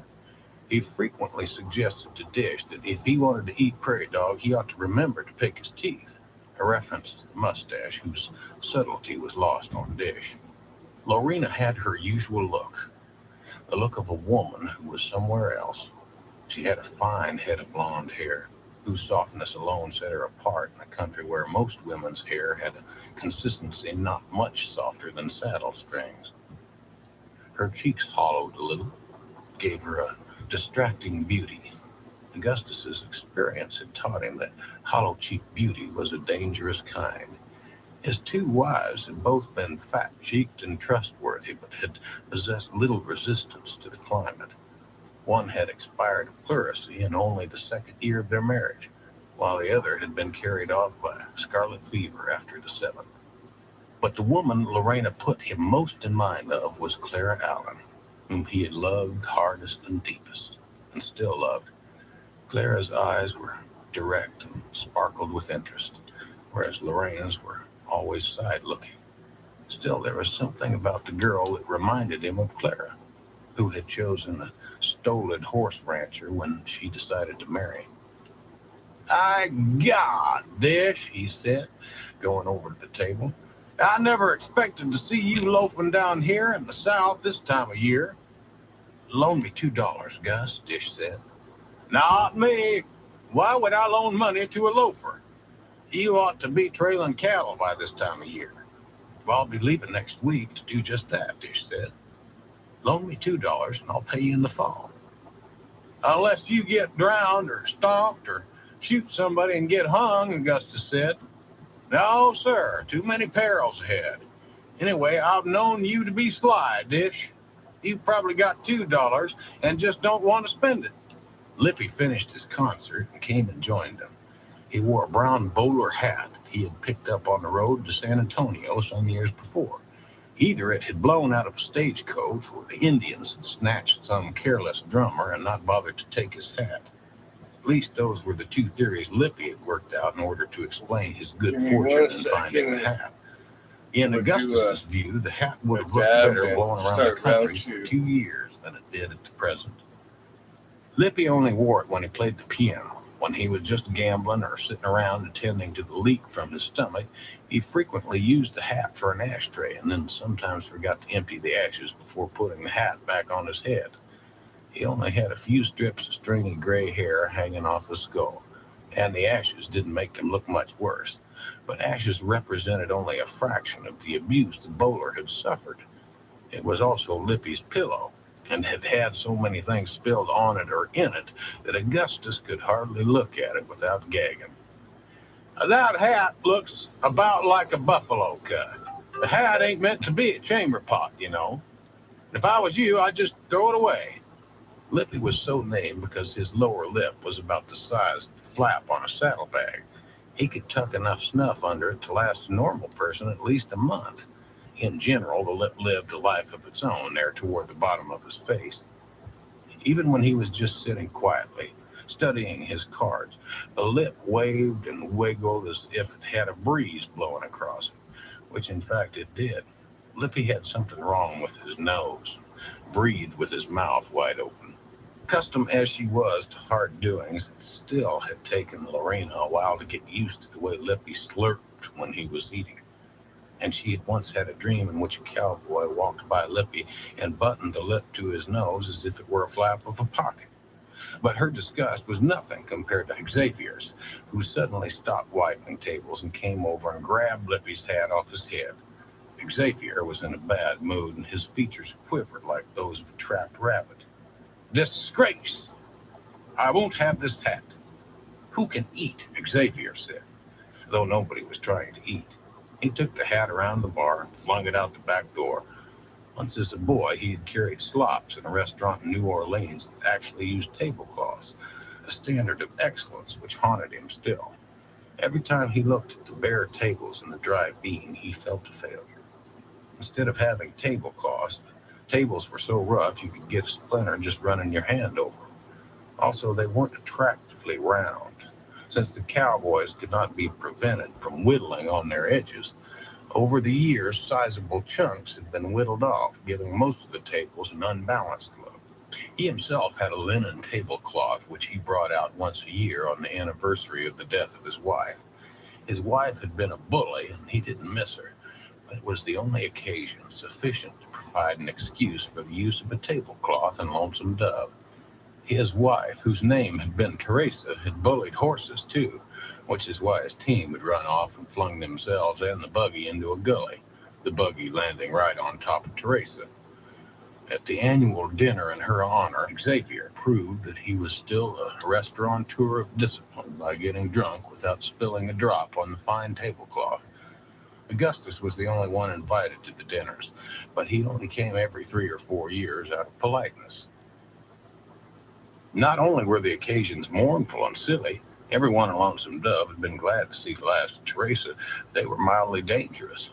Augustus was neither as disciplined a drinker as Xavier, nor as particular about tablecloths, and he knew that if he spilled liquor on the precious linen, the situation would end badly. He would not likely have to shoot Xavier, but it might be necessary to whack him on the head, and Augustus hated to hit such a small head with such a large pistol. Xavier, Lippy's hat was the final exacerbation. No man of dignity would allow such a hat in his establishment, much less on the head of an employee. So from time to time, he seized it and flung it out the door. Perhaps a goat would eat it. They were said to eat worse, but the goats ignored the hat. Lippy always went out to retrieve it when he remembered he needed an ashtray. Disgrace, Xavier said again, in a somewhat happier tone. Lippy was unperturbed. Well, what's wrong with the hat? It was made in Philadelphia. So it says inside it. It said so, but Augustus, not Lippy, was the one who had originally made the point. Lippy could not have read a word as big as Philadelphia, and he had only the vaguest notion of where the city was. All he knew was that it must be a safe and civilized place if they had time to make hats like Comanche. Xavier, I'll make you a deal, Augustus said. You loan Dish $2 so we can get a little game going, and I'll rake that hat into a tow sack and carry it home to my pigs. It's the only way you'll ever get rid of it. If you wear it again, I will burn it, Xavier said, still inflamed. I will burn the whole place. Then where will you go? Well, if you was to burn that piano, you'd best have a swift mule waiting, Lippy said, his lip undulating as he spoke. Church folks won't like it. Dish found the conversation a burden to listen to. He had delivered a small horse herd in Matamoros and had ridden nearly 100 miles upriver with Lori in mind. It was funny he could do it, since the thought of her scared him, but he had just kept riding. He mainly did his sporting with Mexican hordes, but now and then he found he wanted to change from small brown women. Lorena was so much of a change that at the thought of her, his throat clogged up and he lost his ability to talk.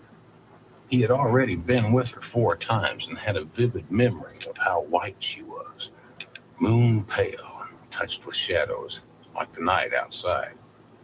Only not like the night, exactly. He could ride through the night peacefully, and a ride with Lorena was not peaceful. She used some cheap powder, a souvenir of her city living, and the smell of it seemed to follow Dish for weeks. He didn't like just paying her, though. It seemed to him it would be better if he brought her a fine present from Abilene or Dodge.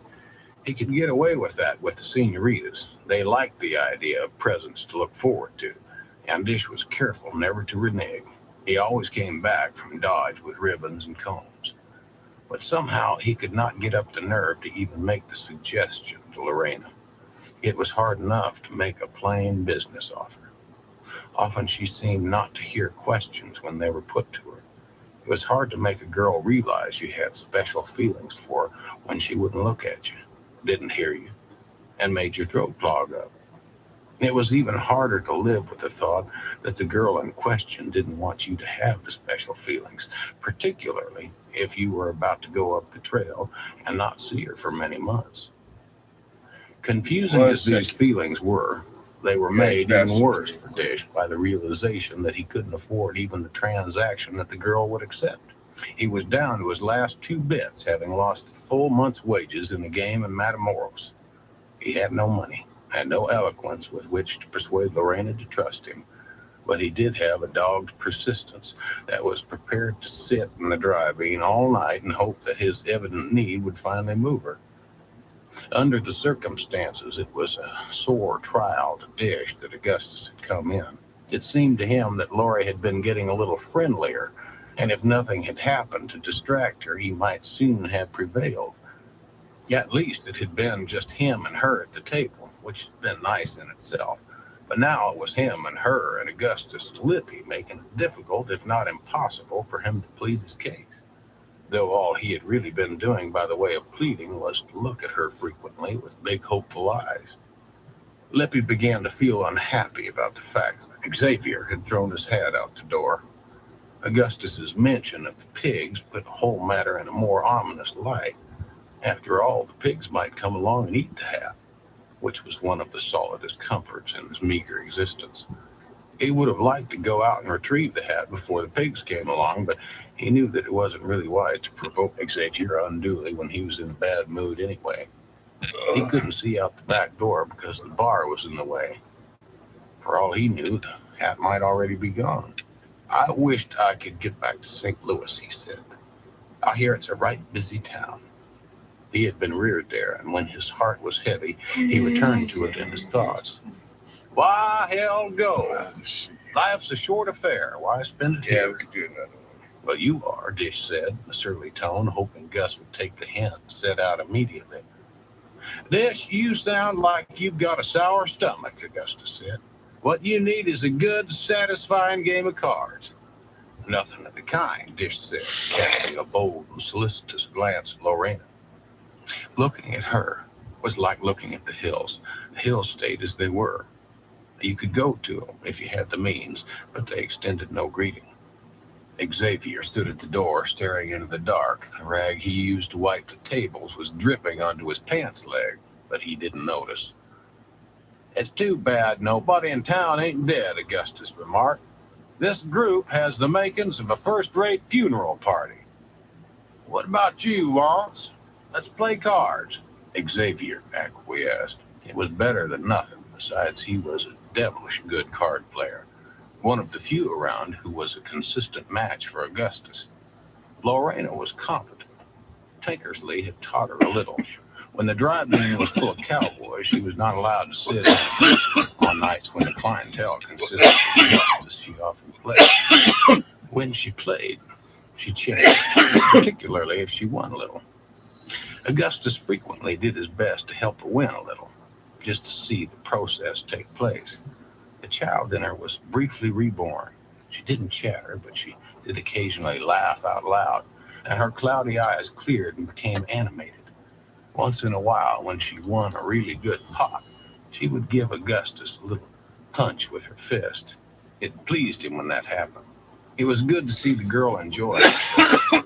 put him in the mind of family games, the kind he had once played with his lively sisters in Tennessee. The memory of those games usually put him to drinking more than he'd like to, and all because Lori ceased being a sulky whore for a little while and reminded him of happy girls. They played until the Rustler's moon had crossed to the other side of town. Lorena brightened so much that Dish Boget fell worse in love with her than ever. She filled him with such an ache that he didn't mind Xavier one half of his next month's wages. The ache was very much with him when he finally decided there was no hope and stepped out into the moonlight to unhitch his horse. Augustus had come with him, while Lippy sneaked out the back door to retrieve his hat. The light in Lorena's room came on while they were standing there, and Dish looked up at it, catching her shadow as she passed in front of the lamp. "Well, Dish, so you're leaving us. Which outfit's lucky enough to have you this trip?" The quick glimpse of Lorena put Dish in such perplexity of spirit that he could hardly focus on the question. "Reckon I'm going up to use," he said, his eyes still on the window. The cause of Dish's melancholy was not lost on Augustus. "Well, that's Shanghai Pierce's bunch," he said. "Yep," he said, starting to lift his foot into the stirrup. "Now, hold on a minute, Dish," Augustus said. He fished in his pocket, came out with $2, which he handed to the surprised cowboy. "If you're riding north with old Shang, we may never meet again on this side of the burn," Augustus said, deliberately adopting a Legion tone. "At the very least, you'll get your hearing ruined. That voice of his could deafen a rock." Dish had to smile. Gus seemed unaware that one of the more persistent topics of dispute on the Texas range was whether his voice was louder than Shanghai Pierce's. It was commonly agreed that the two men had no close rivals when it came to being deafening. "Why'd you give me this money?" Dish asked. He had never been able to figure Gus out. "You asked me for it, didn't you? If I'd have given it to you before the game started, I might as well have handed it to Wands. And he don't need no $2 of mine." There was a pause while Dish tried to puzzle out the real motive, if there was one. "I'd not want it thought I'd refuse a simple loan to a friend, especially not one who's going off with Shanghai Pierce." "Oh, Mr. Pierce don't go with us," Dish said. "He goes over to New Orleans and takes the train." Augustus said nothing, and Dish soon concluded that he was to get the loan, even if the aggravation of Mr. Pierce's company wasn't involved. "Well, much obliged, then," Dish said. "I'll see you in the fall, if not sooner." "There's no need for you to ride off tonight. You can throw your blanket down on our porch if you like." "I might do that," Dish said, feeling rather awkward. He rehitched his horse and went to the door of the drive-in, wanting to get upstairs before Lori turned off her light. "I believe I left something," he said lamely at the door of the saloon. "Well, I won't wait, Dish. We'll expect you for breakfast if you care to stay." As he strolled away, he heard the boy's footsteps hitting the stairs at the back of the saloon. Dish was a good boy, not much less green than Newt, though a more experienced hand. Best to help such boys have their moment of fun before life's torment snatched them. From a distance, standing in the pale street, he saw two shadows against the yellow box of light from Lori's room. She wasn't that set against Dish, it seemed to him, and she had been pepped up from all the card playing. Maybe even Lori would be surprised and find a liking for the boy. Occasionally, he had known sporting women to marry and do well at it. If Lori were so inclined, Dish Boget would not be a bad man to settle on. The light had gone off at the Humphreys. Armadillo was no longer there to roll its shadow at him. Pigs were all stretched out on the porch, lying practically snout to snout. Augustus was about to kick them off to make room for the guest he more or less expected, but they looked so peaceful he relented and went around to the back door. If Dish Boget, with his prairie dog of a mustache, considered himself too refined to throw his bedroll beside two fine pigs, then he could root him out himself. Chapter 5. Whatever subject Augustus had on his mind when he went to bed was generally still sitting there when he woke up. He was such a short sleeper that the subject had no time to slip out of his mind. 5 hours was as much as he ever slept at a stretch. 4 hours was more nearly his average. "A man that sleeps all night wastes too much of life," he often said. "As I see it, the days was made for looking and the nights for sport." Since sport was what he had been brooding about when he got home, it was still in his thoughts when he rose, which he did about 4 a.m., see to the breakfast. In his view, too important a meal to entrust to the Mexican bandit. The heart of his breakfast was a plentitude of sourdough biscuits, which he cooked in a Dutch oven out in the backyard. His pot dough had been perking along happily for over 10 years, and the first thing he did upon rising was check it out. The rest of the breakfast was secondary, just a matter of whacking off a few slabs of bacon and frying a pan full of pulled eggs. Bolivar could generally be trusted to deal with coffee. Augustus cooked his biscuits outside for 3 reasons. One was because the house was sure to heat up well enough anyway during the day, so there was no point in building any more of a fire than was necessary for bacon and eggs. 2 was because biscuits cooked in a Dutch oven tasted better than stove-cooked biscuits. And 3 was because he liked to be outside to catch the first light. A man that depended on an indoor cook stove would miss the sunrise, and if he missed the sunrise in Lonesome Dove, he would have to wait out a long stretch of heat and dust before he got to see anything so pretty. Augustus molded his biscuits and went out and got a fire going in the Dutch oven while it was still good and dark, just enough of a fire to freshen up his bed of mesquite coals. When he judged the oven was ready, he brought the biscuits and his Bible out in the backyard. He set the biscuits in the oven and sat down on a big black kettle that they used on rare occasions when they rendered lard. The kettle was big enough to hold a small mule if anybody wanted to boil one, but for the last few years it had remained upside down, making an ideal seat.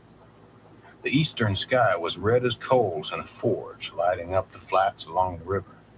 Dew had wet the million needles of the chaparral, and when the rim of the sun edged over the horizon, the chaparral seemed to be spotted with diamonds. A bush in the backyard was filled with little rainbows as the sun touched the dew. It was tribute enough to sunup that it could make even chaparral bushes look beautiful, Augustus thought. And he watched the process happily, knowing it would only last a few minutes. The sun spread reddish gold light through the shining bushes, among which a few goats wandered, bleating. Even when the sun rose above the low bluffs to the south, a layer of light lingered for a bit at the level of the chaparral, as if independent of its source. Then the sun lifted clear like an immense coin. The dew quickly dried, and the light that filled the bushes like red dust dispersed, leaving clear, slightly bluish air. It was good reading light by then, so Augustus applied himself for a few minutes to the prophets. He was not exactly overly religious, but he did consider himself a fair prophet and liked to study the styles of his predecessors. They were mostly too long-winded in his view, and he made no effort to read them verse for verse. He just had a look here and there while the biscuits were browning. While he was enjoying a verse or two of Amos, the pigs walked around the corner of the house, and Call, at almost the same moment, stepped out the back door, pulling on his shirt. Pigs walked over and stood directly in front of Augustus. The dew had wet their blue coats. "They know I got a soft heart," he said to Call. "They're hoping I'm going to feed them this Bible. I hope you pigs didn't wake up Dish," he added. For he had checked and seen that Dish was there, sleeping comfortably with his head on his saddle and his hat over his eyes, only the big mustache showing. To Call's regret, he had never been able to come awake easily. His joints felt like they were filled with glue, and it was an irritation to see Augustus sitting on the black kettle looking as fresh as if he'd slept all night, when in fact he had probably played poker until 1 or 2 o'clock. Getting up early and feeling awake was the one skill he had never truly perfected. He got up, of course, but it never felt natural. Augustus laid down the Bible and walked over to look at Call's wound. "You ought to slop some more axle grease on it. That's a nasty bite." "You tend to the biscuits," Call said. "What's Dish Boget doing here?" "I didn't ask the man his business. If you die of gangrene, you'll be sorry you didn't let me dress that wound." "Well, it ain't a wound. It's just a bite. I was bit worse by bed bugs than Saltillo that time." "I suppose you sit up reading the good book all night." "Not me. I only read it in the morning and the evening when I can be reminded of the glory of the Lord. The rest of the day, I'm just reminded of what a miserable stinkhole we stuck ourselves in. It's hard to have fun in a place like this, but I do my best." He went over and put his hand on the top of the Dutch oven. Felt to him like the biscuits were probably ready, so he took them out. They had puffed up nicely and were healthy and brown. He took them quickly into the house, and Carl followed. Newt was at the table, sitting straight upright, a knife in one hand and a fork in the other, sound asleep. "We come to this place to make money," Carl said. Nothing about fun was in the deal. "Carl, you don't even like money. You spit in the eye of every rich man you ever met. You like money even less than you like fun, if that's possible." Carl sighed, sat down at the table. Bolivar was up, stumbling around the stove, shaking so that he spilled coffee grounds on the floor. "Wake up, Newt. If you don't, you'll fall over and stick yourself in the eye with your own fork." Carl gave the boy a little shake, and his eyes popped open. "I was having a dream," Newt said, sounding very young. "You're tough luck then, son. Morning around here is more like a nightmare. Now look what's happened." In an effort to get the coffee going, Bolivar had spilled a small pile of coffee grounds into the grease where the eggs and bacon were frying. It seemed a small enough matter to him, but it enraged Augustus, who liked to achieve an orderly breakfast at least once a week. "I guess it won't hurt the coffee none to taste like eggs. Most of the time your eggs taste like coffee." "I don't care," Bolivar said. "I feel sick." P.I. came stumbling through about that time, trying to get his pizzle out of his pants before his bladder started to flood. It was a frequent problem. The pants he wore had about 15 small buttons. He got up each morning and buttoned every one of them before he realized he was about to piss. And then he would come rushing through the kitchen trying to undo the buttons. The race was always close, but usually P would make it to the back steps before the flood commenced. Then he would stand there and splatter the yard for 5 minutes or so. When he could hear sizzling grease in one ear and the sound of P.I. pissing in the other, Augustus knew that the peace of the morning was over once again.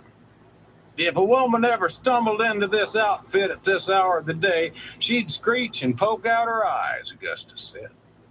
At that point, someone did stumble onto it, but only Dish Boget, who had always been responsive to the smell of frying bacon. It was a surprise to Newt, who immediately snapped awake and tried to get his cowlick to lay down. Dish Boget was one of his heroes, a real cowboy who had been up the trail all the way to Dodge City more than once. It was Newt's great ambition to go up the trail with a herd of cattle. The sight of Dish gave him hope, for Dish wasn't somebody totally out of reach like the captain.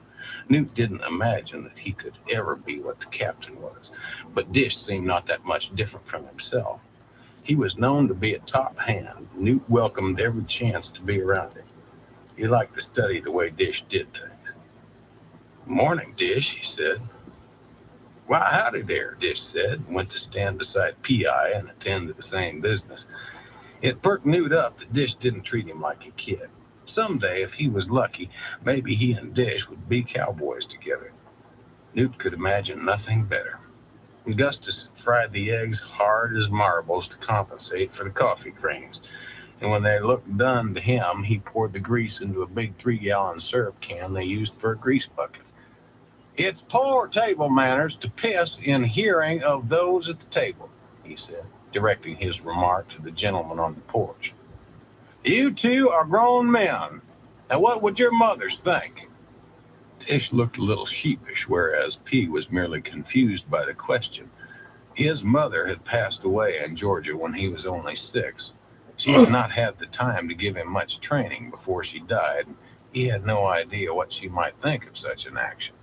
However, he was sure that she would not have wanted him to go in his pants. Well, I had to hurry, he said. Howdy, Captain, Dish said. Call nodded. In the morning, he had the advantage of Gus, since Gus had to cook. With Gus cooking, he had got his choice of the eggs and bacon, and a little food always brought him to life and made him consider all the things that ought to be done during the day. The Hat Creek outfit was just a small operation with just enough land under lease to graze small lots of cattle and horses until the buyers could be found. It amazed Call that such a small operation could keep 3 grown men and a boy occupied from sunup until dark, day after day. But such was the case. The barn and corrals had been in such poor shape when he and Gus bought the place that it took constant work just to keep them from total collapse. There was nothing important to do in Lonesome Dove, but that didn't mean there was enough time to keep up with the little things that needed doing. They had been 6 weeks sinking in a new well and were still far from deep enough. When Call raked the eggs and bacon onto his plate, such a crowd of possible tasks rushed into his mind that he was a minute responding to Dish's greeting. "Oh, hello, Dish," he said finally. "Have some bacon." "Dish is planning to shave his mustache right after breakfast," Augustus said. "He's getting tired of living without women." In fact, with the aid of Gus's $2, Dish had been able to prevail on Lorena. He had awakened on the porch with a clear head, but when Augustus mentioned women, he remembered it all and suddenly felt weak with love. He had been keenly hungry when he sat down at the table, his mouth watering for eggs and fryback, but the thought of Lorena's white body, or portion of it that he had got to see when she lifted her nightgown, made him almost dizzy for a moment. He continued to eat, but the food had lost its taste. The blue shote came to the door and looked in at the people, to Augustus's amusement. "Now look at that! A pig watching a bunch of human pigs." Though he had been outpositioned at the frying pan, he was in prime shape to secure his share of the biscuits, 6 of which he had already sopped in honey and consumed. "Throw that pig them eggshells," he said to Bolivar. "He's starving." "I don't care," Bolivar said, sucking coffee-colored sugar out of a big spoon. "I feel sick." "You're repeating yourself, Bo. You're planning on dying today. I hope you dig your grave first." Bolivar looked at him sorrowfully.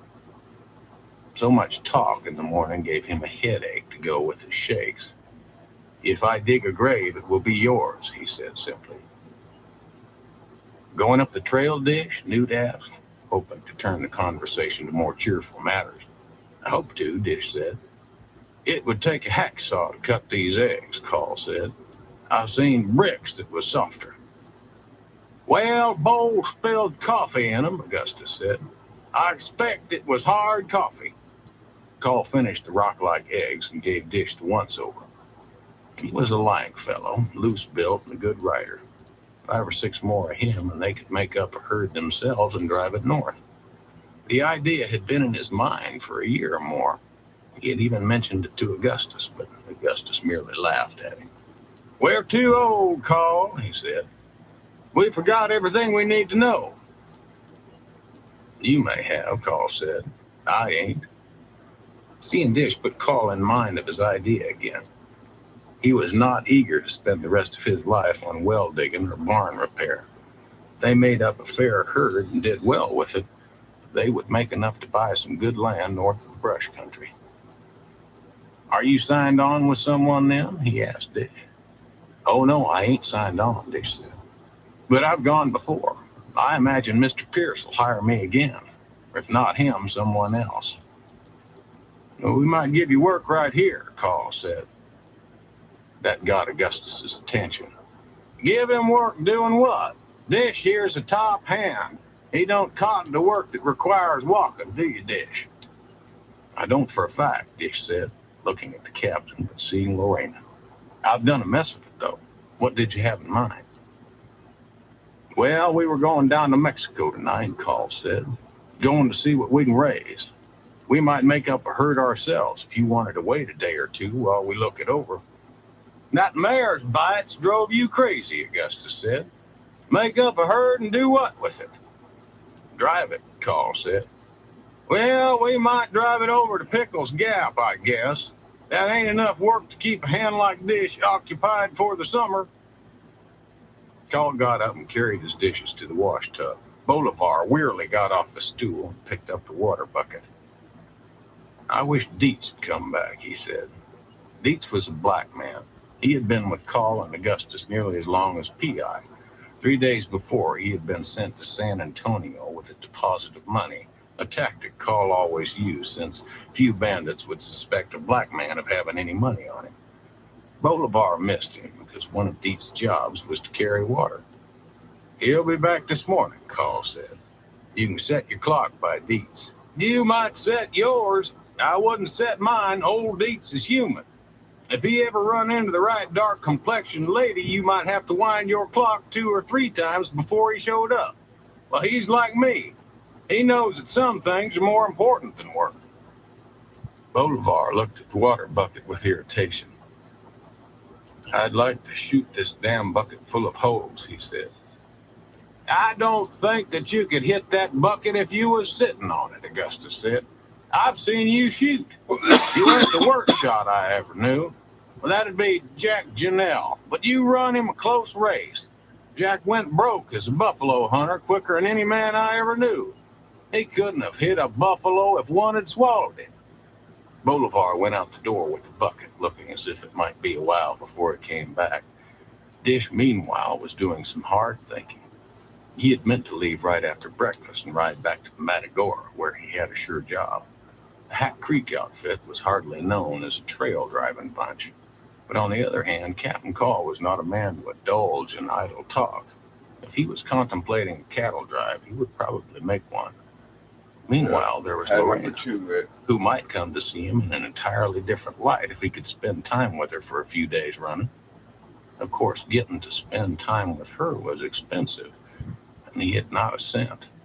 But if word got around that he was working for the Hat Creek outfit, he could probably attract a little credit. One thing Dish prided himself on was his skill at driving a buggy.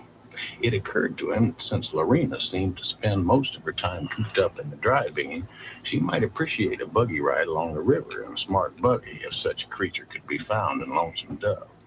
He got up and carried his plate to the wash bucket.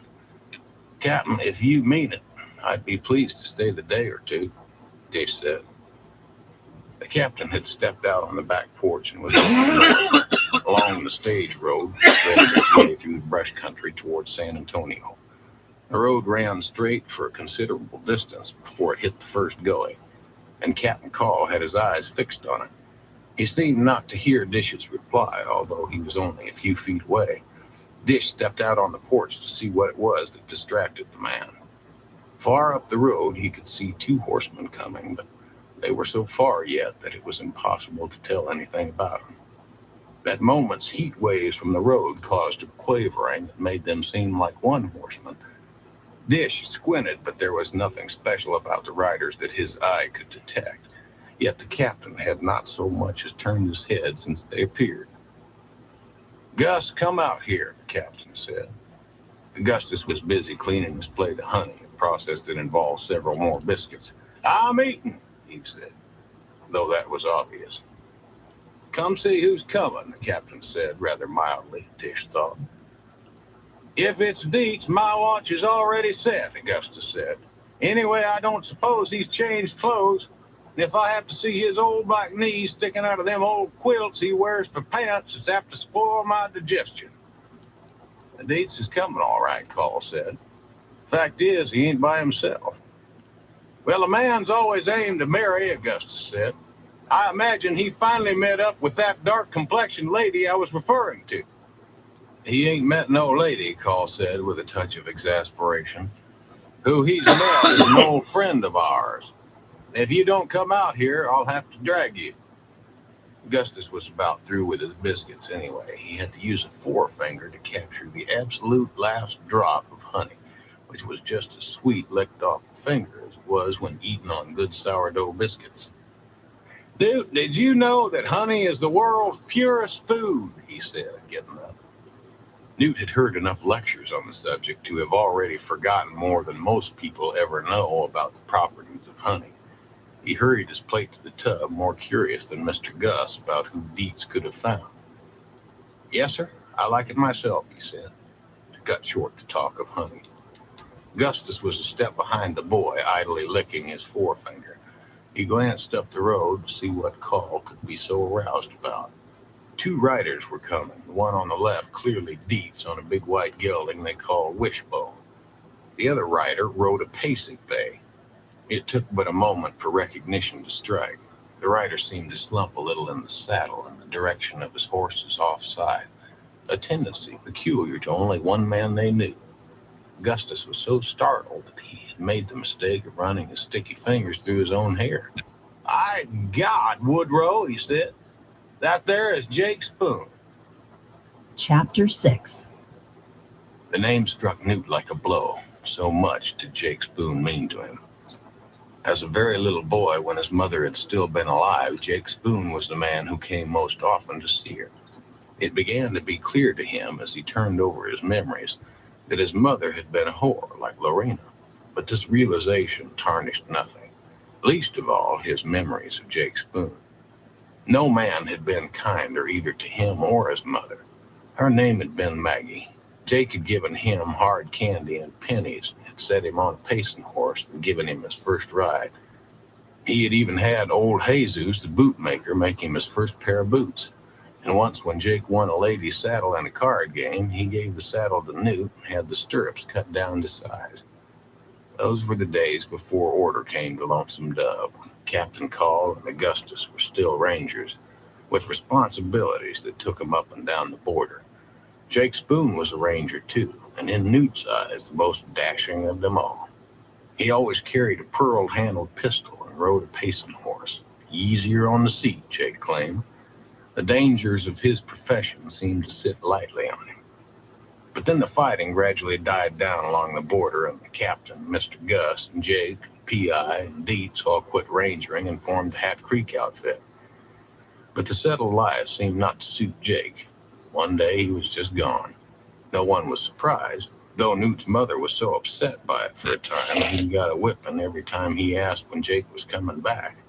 The whippings didn't seem to have much to do with him, just with his mother's disappointment that Jake had left. Newt stopped asking about Jake, but he didn't stop remembering him. It was barely a year later that his mother died of fever, and the captain, Augustus, took him in. Although at first they argued about him. First, Newt missed his mother so much that he didn't care about the arguments. His mother and Jake were both gone, and arguments were not going to bring him back. But when the worst pain passed, he began to earn his keep around the Hat Creek outfit by doing the numerous chores that the captain had set him. He often drifted back in his mind to the days when Jake Spoon had come to see his mother. It seemed to him that Jake might even be his father, though everyone told him his name was Newt Dobbs, not Newt Spoon.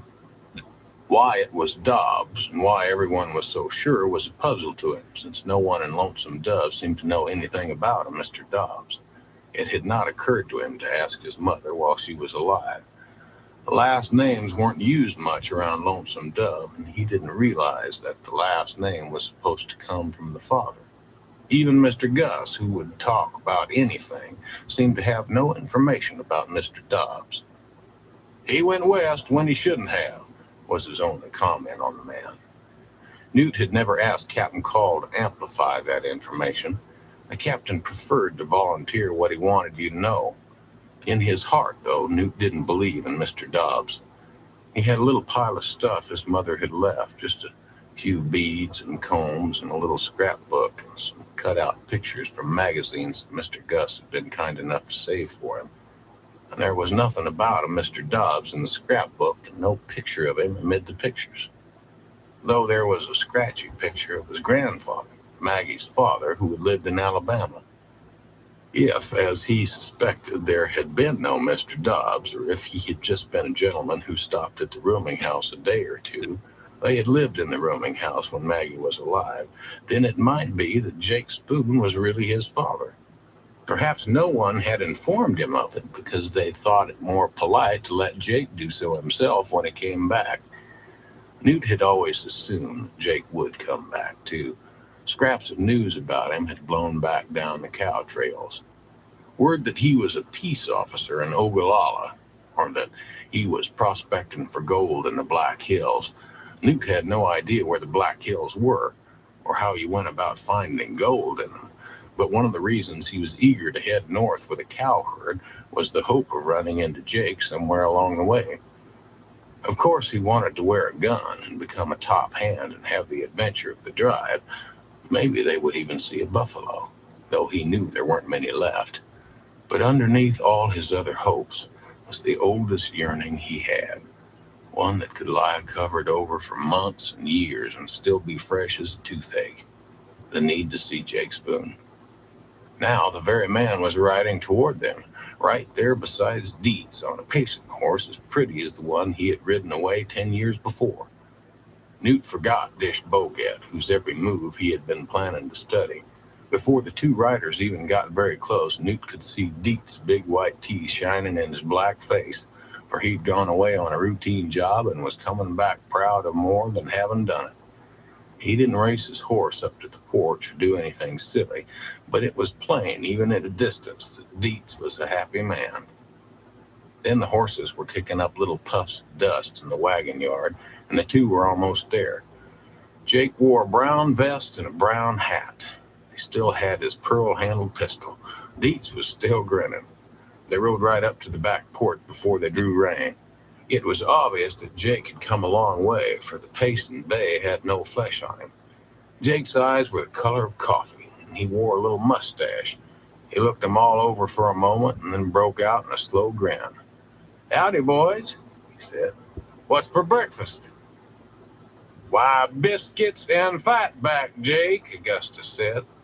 "The usual fare, only we won't be serving it up for about 24 hours. I hope you got a buffalo liver or a haunch of venison on you to tide you over." "Gus, don't tell me you that," Jake said, swinging off the bay. "We rode all night, and Dietz couldn't think of nothing to talk about except the taste of them biscuits you made." "While you was talking, Gus was eating them," Call said. He and Jake shook hands, looking one another over. Jake looked at Dietz a minute. "I knowed we should have telegraphed from Pickles Gap," he said, then turned with a grin and shook Gus's hand. "You always was a hog, Gus," Jake said. "And you are usually late for meals," Augustus reminded him. Then P.I. insisted on shaking hands, though Jake had never been very partial to him. "By gosh, Jake, you stayed gone a while," P.I. said. While they were shaking, Jake noticed the boy standing there by some lank cowhand with a heavy mustache. "My Lord," he said. "Are you little Newt? Well, you're plumb growed. Who let that happen?" Newt felt so full of feeling that he could hardly speak. "It's me, Jake," he said. "I'm still here." "What do you think, Captain?" Dietz asked, handing Call a receipt from the bank. "Did I find the prodigal?"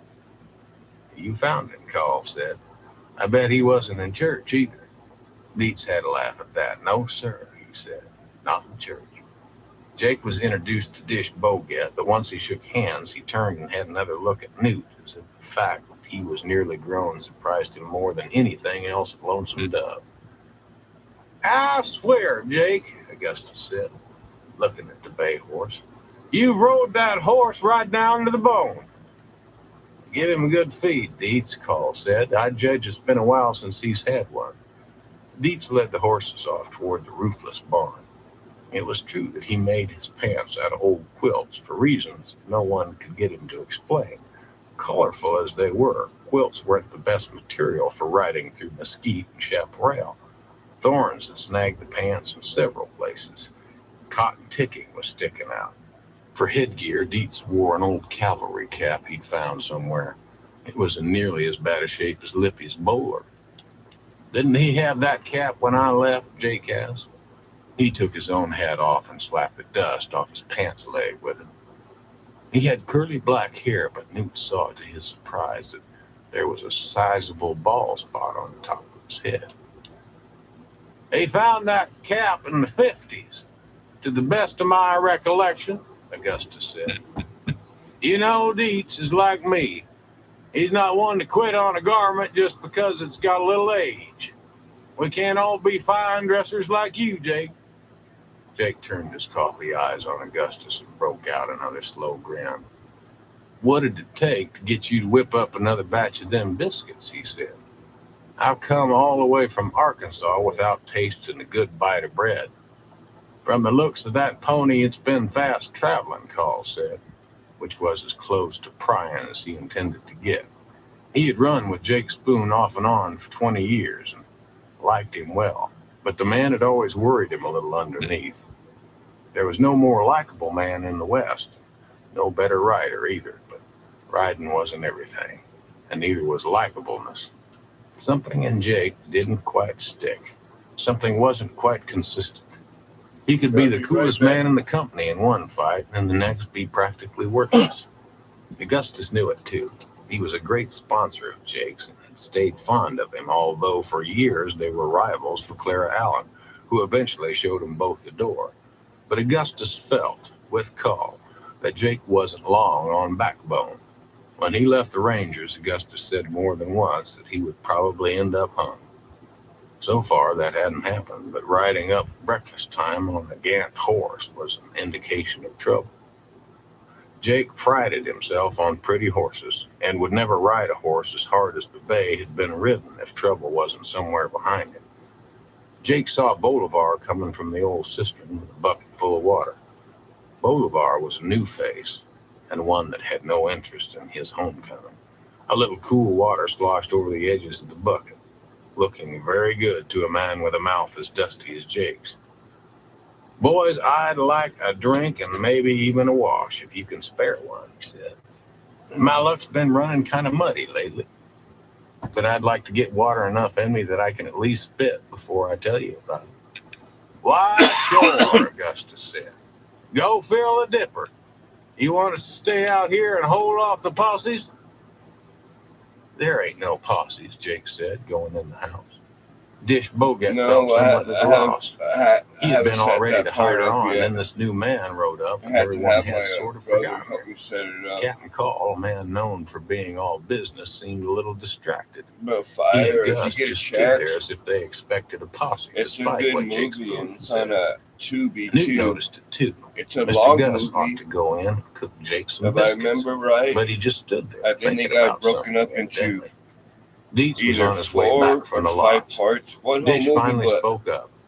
Captain, like I said, I'd be glad to wait if you have some plans to make up a herd. Hour and 45 Captain minutes. looked at him strangely, And as it's if he like 3 or might have 4 forgotten parts. his name, much less what he was doing there, but it wasn't the case. Why, yes, Dish, he said. We might be needing some hands if you don't mind doing some well digging while you wait. P, you best get the boys started. Dish was almost ready to back out then and there. He had drawn top wages for the last 2 years without being asked to do anything that couldn't be done from a horse. It was insensitive of the captain to think that he could just order him off with a boy and an old idiot like P.I. to wrestle a spade and a crowbar all day. It scratched his pride, and he had a notion to go get his horse and let him keep their well digging. But the captain was looking at him hard. When Dish looked up to say he had changed his mind, their eyes met, and Dish didn't say it. There had been no real promises made, much less talk of wages, but somehow Dish had taken one step too far. The captain was looking at him eye to eye, as if to see if he was going to stand by his own words, or if he meant to wiggle like a fish and change his mind. Dish had only offered to stay because of Lori, but suddenly it had all gotten beyond her. P and Newt were already walking toward the barn. It was clear from the captain's attitude that unless he wanted to lose all reputation, he had trapped himself into at least one day's well digging. It seemed to him he ought to at least say something to salvage a little pride. But before he could think of anything, Gus came over and clapped him on the shoulder. You should have rode off last night, Dish, he said with an irritating grin. You may never see the last of this outfit now. Well, you was the one that invited me, Dish said, highly annoyed. Since there was no help for it short of disgrace, he started for the lots. Hey, if you come to China, you can stop digging, Augustus called after him. That's the place where the men wear pigtails. I Right, wouldn't ride sausage him are if always I were good. you, Call said. We may need him. And I didn't send him off to dig no well. Don't you know that that's an insult to his dignity? I'm surprised he went. But I thought Dish had more grit. He said he'd stay, Call said. I ain't feeding him 3 times a day to sit around and play cards with you. No need to now, Augustus said. I got Jake for that. I bet you don't get Jake down in your well. At that moment, Jake stepped out on the back porch, his sleeves rolled up, his face red from the scrubbing he had given it with an old piece of sacking he used for a towel. That old pistolero's been cleaning I his was gun on playing, this towel, Jake said. the It's filthy algo in dirty. the background, but If it's I must just his put 6-shooter something on. he's cleaning on it, you oughtn't to complain, Augustus said. There's worse things he could wipe on it. Hell, don't you men ever wash? Jake asked. That old Mex didn't even want to give me a pan of water. It was the kind of remark Call had no patience with, but that was Jake, more interested in fancy arrangements than in the more important matters. Once you left, our standards slipped, Augustus said. The majority of this outfit ain't interested in refinement. That's plain, Jake said. There's a damn pig on the back porch. Now, what about them biscuits? Much as I've missed you, I ain't overworking my sourdough just because you and Dietz couldn't manage to get here in time, Augustus said. What I will do is fry you some meat. He fried it. Jake and Dietz ate it, while Bolivar sat in the corner and sulked at the thought of 2 more breakfasts to wash up after. It amused Augustus to watch Jake eat. He was so fastidious about it, but the sight put Call into a black fidget. Jake could spend 20 minutes picking some eggs and a bit of bacon. That's what It was obvious to I put Augustus on, that Call was trying to be polite and let Jake get some food in his belly before he told his story. But Call was not a patient man and had already controlled his urge to get to work longer than was usual. He stood in the door watching the whitening sky and looking restless enough to bite himself. So where have you been, Jake? Augustus asked to speed things up. Jake looked thoughtful, as he almost always did. His coffee-colored eyes always seemed to be traveling leisurely over scenes from his own past, and they gave the impression that he was a man of sorrows, an impression very appealing to the ladies. It disgusted Augustus a little that the ladies were so taken by Jake's big eyes. In fact, Jake Spoon had a perfectly easy life, doing mostly just what he pleased and keeping his boots clean. What his big eyes concealed was a slow-working brain. Basically, Jake just dreamed his way through life and somehow got by with it. Oh, I've been seeing the country, he said. I was up to Montana 2 years ago. I guess that's what made me decide to come back, although I've been meaning to get back down this way and see you boys for some years. Call came back in the room and straddled a chair, figuring he might as well hear it. What's Montana got to do with us? He asked. Why, Call, you ought to see it, Jake said. Prettier country never was. Well, how far'd you go? Augustus asked. Way out past the Yellowstone, Jake said. I was near to the Milk River. You can smell Canada from there. I bet you can smell Indians too, Call said. How'd you get past the Cheyenne? They ship most of them out, Jake said. Some of the Blackfeet are still troublesome, but I was with the Army doing a little scouting. That hardly made sense. Jake Spoon might scout his way across the card table, but Montana was something else. When do you take to scouting? Call asked dryly. I was just with a feller taking some beef from the Blackfeet, Jake said. The Army came along to help. A lot of damn help the Army would be driving beef, Gus said. They helped us keep our hair, Jake said, laying his knife and fork across his plate as neatly as if he were eating at a fancy table. My main job was to scare the buffalo out of the way, he said. Buffalo? Augustus said. I thought they was about all gone. Pshaw, Jake said. I must have seen 50,000 above the Yellowstone. Damn buffalo hunters ain't got the guts to take on them Indians. No, they'll finish them once the Cheyenne and the Sioux finally cave in. And they may have since I left. The damn Indians have the grass of Montana all to themselves. It has got grass. Call, you ought to see it. I'd go today if I could fly, Call said. Be safer to walk, Augustus said. By the time we walked up there, maybe they would have licked the Indians. That's just it, boys, Jake said. The minute they're licked, there's going to be fortunes made in Montana. Why, it's cattle land like you've never seen it, Call. High grass, plenty of water. Chilly, though, ain't it? Augustus asked. Oh, it's got weather, Jake said. Hell, a man can wear a coat. Better yet, a man can stay inside, Augustus said. Well, I've yet to see a fortune made inside, Call said. Except by a banker, and we ain't bankers. What did you have in mind, Jake? Getting to it first, Jake said. Pound up some of these free cattle and take them on up. Beat all the other sons of bitches, and we'd soon be rich.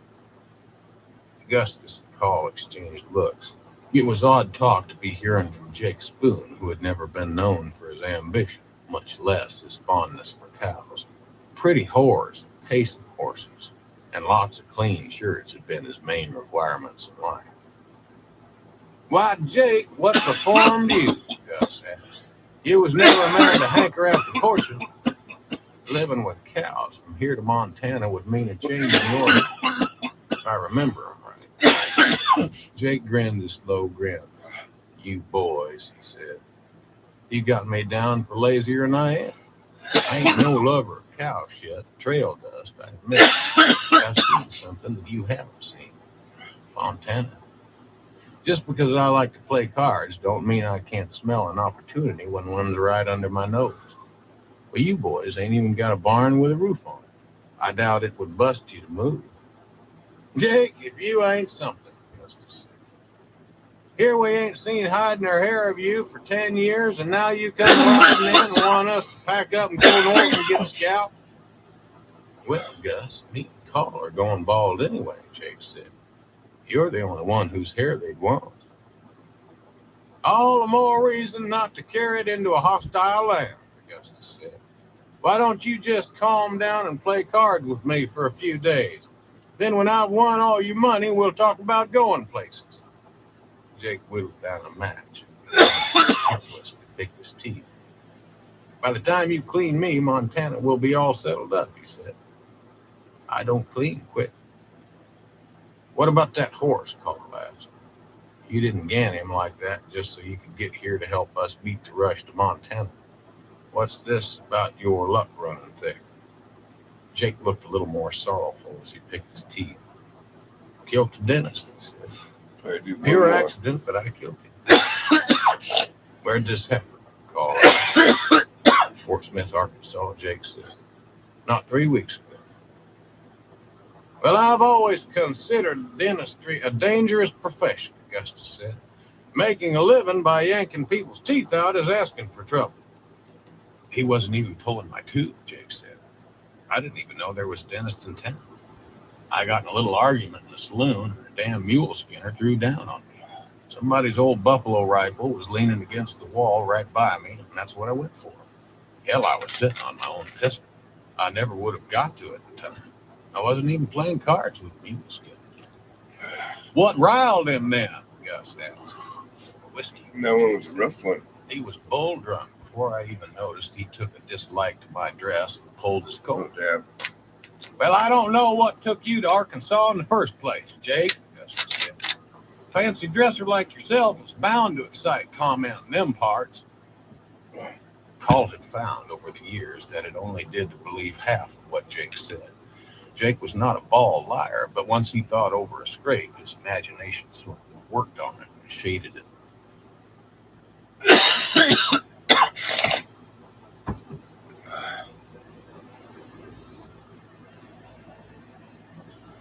All right, everyone. I'm going to call into the stream for tonight. I want to thank everyone for stopping by and everyone who continues to stop by. I appreciate all y'all's support. Until next time, everyone, y'all stay safe.